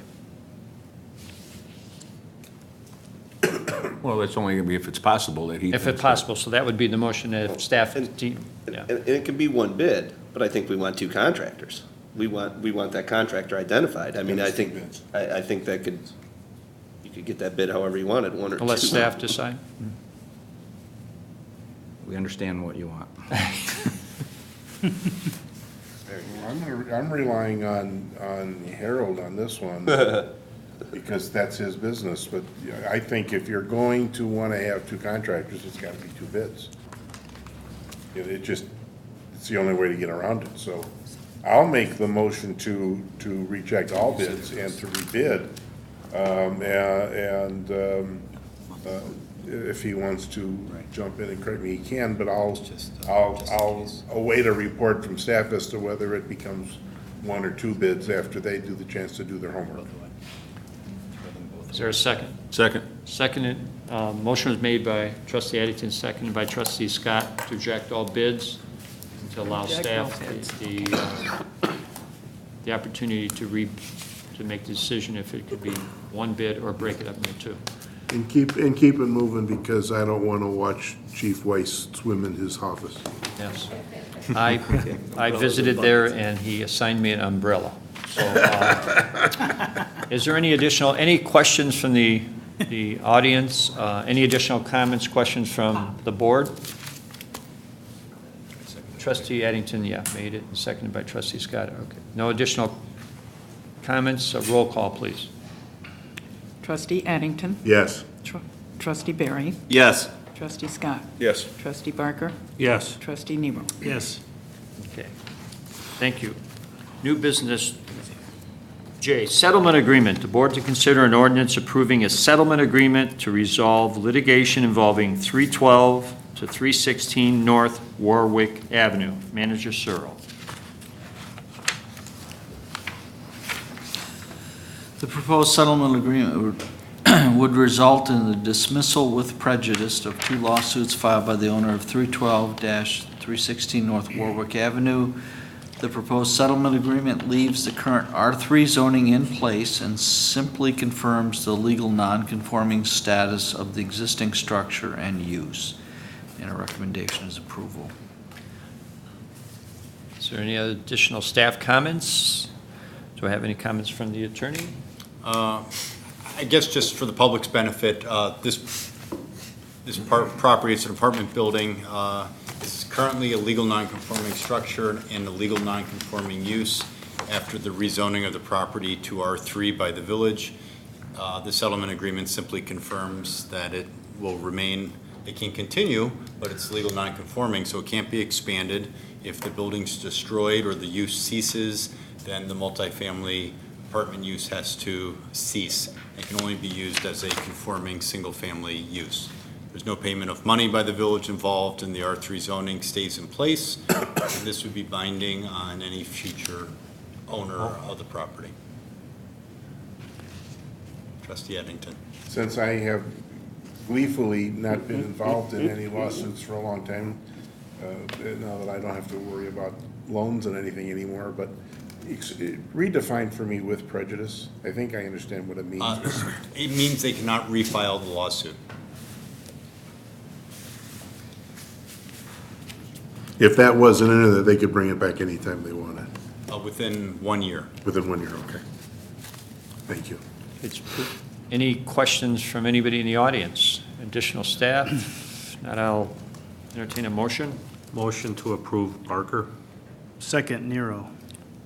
Motion is made and seconded to approve as presented. Question? You see that side over there jumped on it. But any additional trustee comments? Not, roll call, please. Trustee Barker? Yes. Trustee Nero? Yes. Trustee Addington? Yes. Trustee Scott? Yes. Trustee Barry? Yes. Thank you. New business K, abatement of taxes. The board to approve an ordinance abating the taxes heretofore levied for the year 2013 to pay debt service and general obligation bonds, which are the alternate revenue source, Series 2013A, and its general obligation bonds, again, alternate revenue source, Series 2013B of the Village of Westmont, DuPage County, Illinois. Manager Searle. As discussed at previous meetings as well as earlier this evening, the village issued alternate revenue bonds. This means the bonds are intended to be funded by revenue sources other than property taxes. However, to keep the bonds off of the property tax roll, the village must abate the debt payments for those bonds each year, and we are recommending that they be done so. I think this is what Spencer discussed earlier. Anybody in the audience, any additional comments or? Bonnie, you got anything yet? No? Okay. If not, I'll entertain a motion. So move, Scott. Second, Addington. Motion's been made and second to approve as presented. Any additional comments by the board? I think we'll see this annually about every December. This will be on our, for how many years? 20? 20 years we'll be doing this. Somebody will be doing it. Somebody will be doing this. That's true. All right. You and Steve, you're the young guys. Yeah, maybe these, roll call, please. Trustee Scott. Yes. Trustee Barry. Yes. Trustee Addington. Yes. Trustee Nero. Yes. Trustee Barker. Yes. New business, L, cancellation of meeting. The board to consider a motion to cancel the regularly scheduled meeting on December 23rd, 2013. The background on the subject matter. This meeting was scheduled in place of the December 26, 2013 regular meeting. At this time, there is no business required. By the end of the year, the next meeting would be on January the 9th, 2013. If anybody in the audience has any questions, if not, I do need a motion to approve the cancellation of that meeting. Motion, Addington, to cancel the meeting. We did get one request from the local newspaper reporter to hold the meeting on the 26th. Hold it on the 26th? Yeah. So, I didn't know what I I told had to it do was up without to the seeing you board. guys for so long. Hurry up, who's got the second? Second. Okay. No, that we cancel that meeting, is there any additional comments? Just that I'll miss seeing everyone for so long, you know, yeah. over the holidays and everything. I'll see you at breakfast. Maybe we should just see us meet for the next heck of it. Thursday Okay, again. we have That's right. Rotary. We I have a lot of not stuff. seen any unhappy staff faces with the Oh, they always night like to see before me. Christmas Eve where they can not be here. So, roll call, please. Trustee Addington. Yes. Trustee Nero. Yes. Trustee Barker. Yes. Trustee Scott. Yes. Trustee Barry. Yes. Okay, there will not be a meeting December 23rd. Our next regular meeting will be January the 9th, 2014, That's right, yeah. after the beginning of the year. And then from that point on, it's every other week. Except that we do have a budget meeting next Thursday night. Next Thursday night. Budget. Oh, what time? First budget, 5. 5 o'clock. I better write that down somewhere. Right, 5 o'clock. And that'll be here? Yes. Okay. Under miscellaneous, are there any other items? Just one thing. I always Chief. look over that one. Chief, maybe this is to you. Do we have an update on the Napleton employee parking on the street situation that we've been hearing from a particular resident over there? And I guess it's getting worse with the snow on the ground. From the public's information, there's a resident on North Wilmette, just south of Ogden Avenue. The issue is employees from Napleton Porsche are parking on Wilmette and on side street, Rose, it's not Rose, I can't remember the name of the street offhand. Rosewood, I believe it is. They are parking there, making some access to driveways and difficult. They are not blocking the driveways. They are not committing any violations. I checked with Shannon today. When Napleton was given their special use, the requirement that the board put on the Lincoln Mercury dealership of not allowing cars to park in a residential area was not placed upon Napleton. So the vehicles are parking legally. There is no 4-hour zone there. There's no other parking restrictions there. And so what I plan on doing, I spoke to the village manager and the mayor today. I'm going to go speak to the manager of Napleton Porsche tomorrow to see if there's some kind of way they can move the vehicle someplace else. We've had this issue going on for a while. It's nothing new. And the dealership does not have the space, but we're going to try to see what they can do. The reason it wasn't in the ordinance is I don't think we anticipated it being a problem at the time, and I think subsequent to that, it's become a problem. It was a problem at BMW, and I think the village kind of learned, hey, we've got to restrict where the employees are going to park, otherwise they're going to crowd the streets. So that's. And so without board action, that situation's almost going to remain there as far as the parking restrictions and so forth? Yes, and checking again, that we cannot institute or force Napleton Porsche, as we did with the Lincoln Mercury dealership, unless their special use were to come back in front of the board, which would be a major reconstruction or some type of major improvement on their property by the Napleton Porsche, and we don't anticipate that at this time. So we can't put a 2 or 4 hour parking timing there? Yes. We can. You can amend the parking regulations on the street anytime you want. What the chief is saying is you can't tell Napleton you can't park on the streets. Right. And it's 4 currently? It's a 4-hour parking? No, there's no parking Yeah, there's limitations no- there at all. That whole area, we've gone through this with the resident in the past. This is not a new issue or complaint. This, I want to say, over 5 or 6 years ago, we've been, this issue comes up occasionally. If we were to put a 4-hour parking limit in that area, we've been reluctant in the past to do so because then you have spot areas throughout the village. Usually, if we were to do a 4-hour area, we would do it from Naperville Road to Ogden, from Cass to Richmond, that entire area. Part of the problem with that is that one resident will want, okay, I want the 4-hour parking, but now if you have a party, you have your residents, you want to park your car in front of your street, you're now limited to that as well. Are all the residents in favor of this, or is it just a small group, a small few? Well, and really, 4-hour wouldn't do it, because a guy could go work 4 hours, go to lunch, move his car, and then come back 4 hours, so it would almost have to be 2-hour We've if you were going. experienced that, and then now you're talking about a stronger restriction that applies to everybody, and the other Including side residents. too is if there's no other alternative for that, you're just moving that issue and just relocating it to a different place. We kind of experienced it with Standard Market. It's like, you can't do this, and then they started doing over here, well, you can't do that. So you're just going to push that somewhere else if they don't physically fit on the property. Well, originally, because of too many new cars, though, is why they're not fitting on the property, correct? Or repair cars? or- I suppose I mean, to exaggerate it, you could have zero inventory and have all the room on your parcel. I don't know how much was designated, to be available, well, I guess none for employee parking at the time. Well, when they originally came in here, they came before the board and they said they would have no more than 50 cars on that parking lot because they were Porsches. Yeah. And that would be their inventory. That has changed evidently. And I don't think it's just one person that's got a problem with that. There's other residents, I think they're just tired of and figure nothing's gonna get done, so why keep complaining? The other issue that we've also dealt with in the past is that Porsche will hold special events at nights. And on those nights, that's when the parking in that general area was just be jam-packed with people going to the Porsche dealership.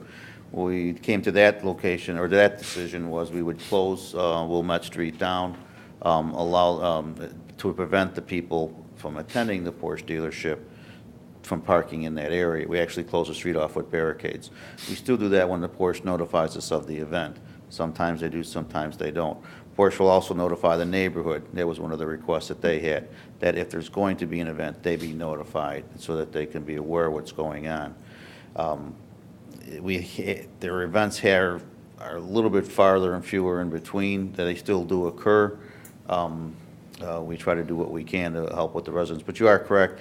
When last time we addressed this issue with the event parking, the nighttime party or private party parking, there were several neighbors that were concerned because they, would come home, find navigating the streets a little bit more difficult than normal. And it's just not Wilmette we're talking about, this is Rosewood. Those people in there, they're parked right in front of those houses every day. Yes. Didn't we give them an honorary sign? Why don't we take it away? If it's not in that neighborhood. But they don't deserve it at all. I mean, they're- So John, one question I would have, if we did restrict the parking, say 2 hours, something like that, legality, could there be like a resident card or something like that would identify that this is a resident parking on the street? I know in some communities, when they shut it down, there's certain proofs or things like that, whether it be a sticker or something like that. You can absolutely control the parking on your street, and as the mayor pointed out, Chicago is permit parking, where at least during certain hours, it's resident parking only, and no one else is allowed to park there. That's a bit of an extreme solution, but it's certainly a solution. I'm sorry. Well, I was going to point to Steve's earlier point. Sometimes that pushes the problem to another neighborhood. Right. Or it forces Porsche to find commercial space where they can park the cars and bus people over. Or expand, or whatever they need to do at that point. Although we're not at this point yet, I mean, another related thought is, part of the issue is that the width of the street, and it's the parking across from driveways and the maneuvering in and out of a driveway. The only portion of Wilmette there that has curb and gutter is the adjacent to Rosewood Court development. So depending on how quick or aggressively we get with the green infrastructure topic we were bringing in and widening the road, if that was a full width curb-to-curb road, there'd be more than enough space for the maneuvering. Part of the issue is just the width of the road, ditches. It's what we would call a rural cross-section. And, this topic can also go away with a road improvement when we get to that point, so. But it still doesn't solve the issue of all the employees parking on the No, but street, which is something the issue is the I chief read should the talk to complaint. Napleton and saying that what we're thinking about. Should still do that, but the complaint is that because they park there, it's confining the road and it's hard to maneuver. I'll ask Shannon before any more trustees. She has been standing there patiently to say something. No problem. Just one quick comment, maybe to aid in Chief Mulhern's conversation with the management. Community Development can review the originally approved site plan and see if they actually delineated the number of parking spaces to be assigned to employees, to inventory, et cetera. We've, in more recent developments, required that. I just don't know offhand if we did with that one at the time. So we can do that, and that may offer some intermediate assistance while the issue of figuring out if signage is necessary is considered.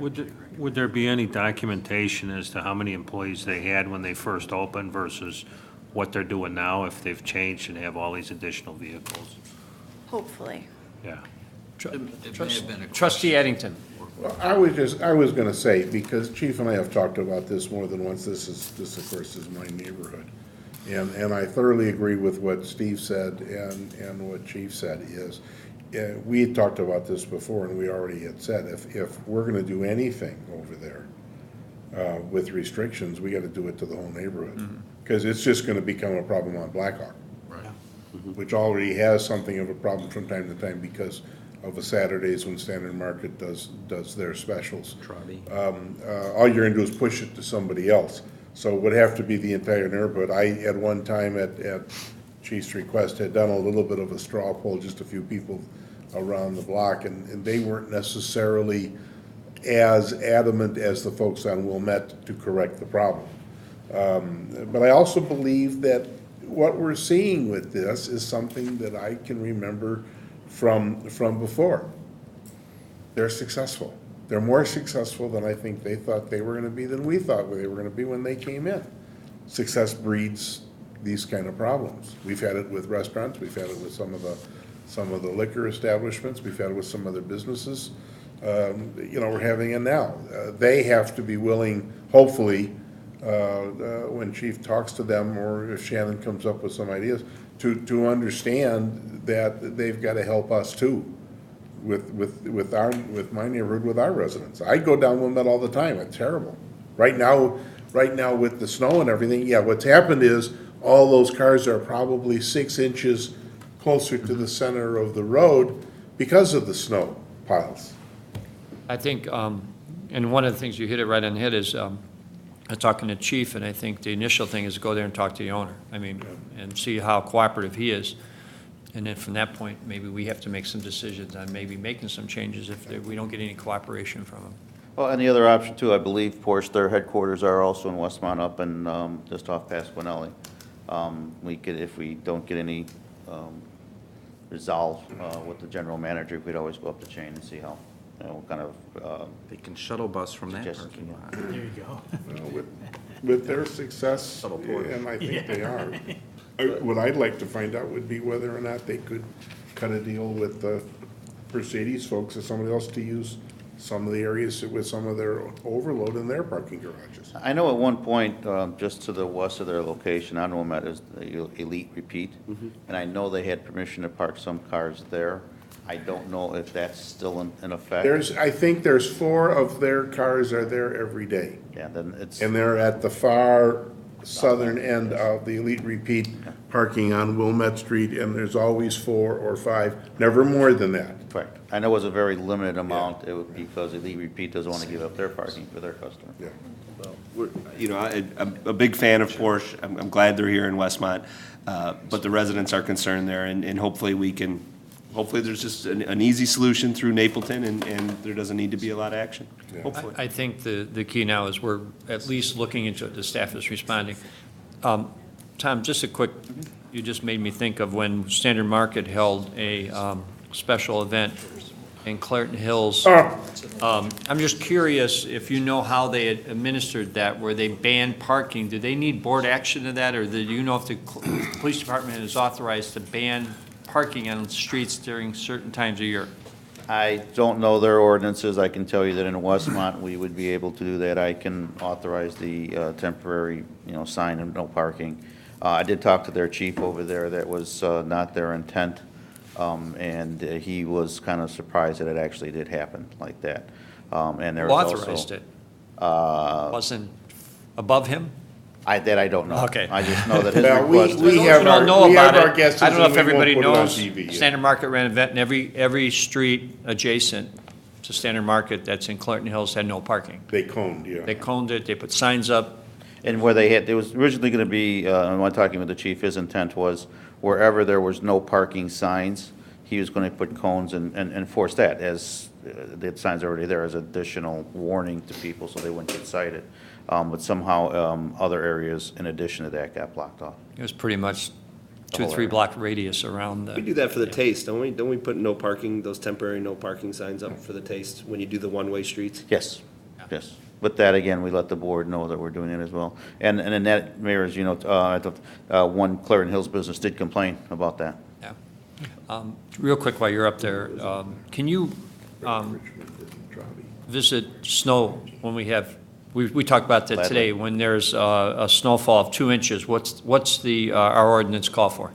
If there's a snowfall predicted, and this will be tomorrow night, just checking the weather myself, they're calling for 1 to 3 inches of snow. If snow is predicted of 2 inches or more, we do not allow overnight parking anywhere in the village.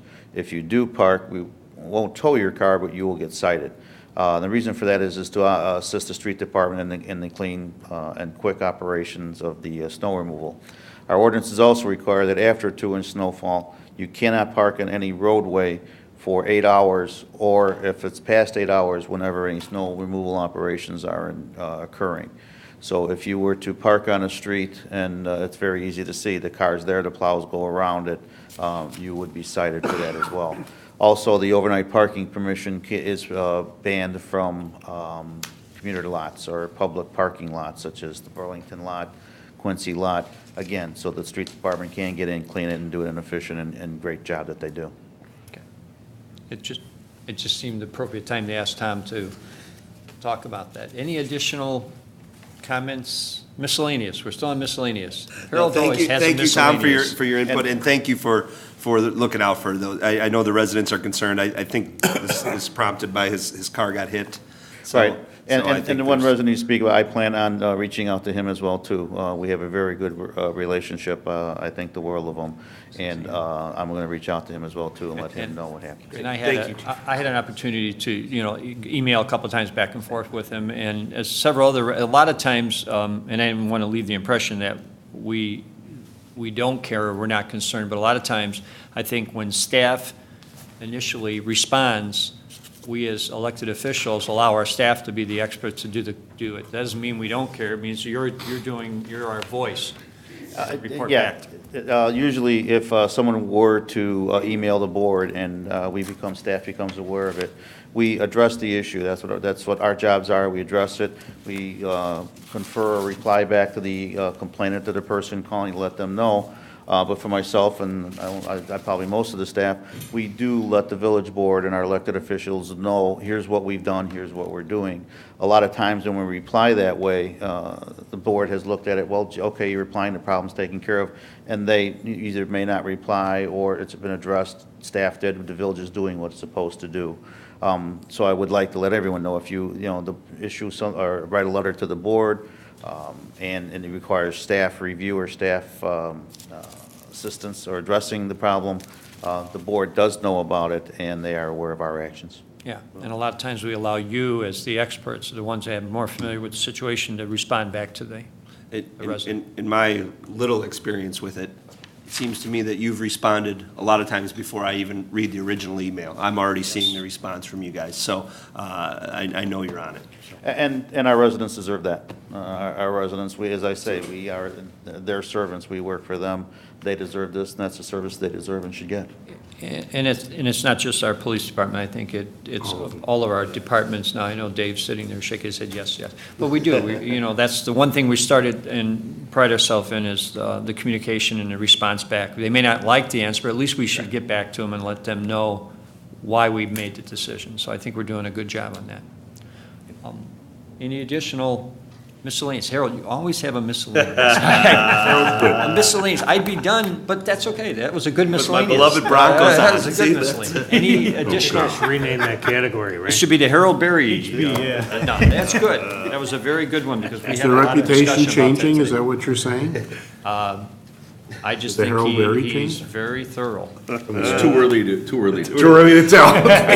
Is there, if there's no other business, we do not have an executive session, I will entertain a motion to adjourn the meeting. Motion to adjourn. Second, Scott. Motion has been made and seconded to adjourn the meeting. Roll call, please. Trustee Addington? Yes. Trustee Scott? Yes. Trustee Barker? Yes. Trustee Nero? Yes. Trustee Barry? Yes. Thank you, and I'd like to again wish everybody a very happy holidays, and if you want to come to the budget meeting the day after Christmas on the 26th at 5 o'clock, you said next Thursday, right? The 19th. 19th, all right, 19th, all right. I'm trying to get everybody here after Christmas, but again, the meeting adjourned, thank you.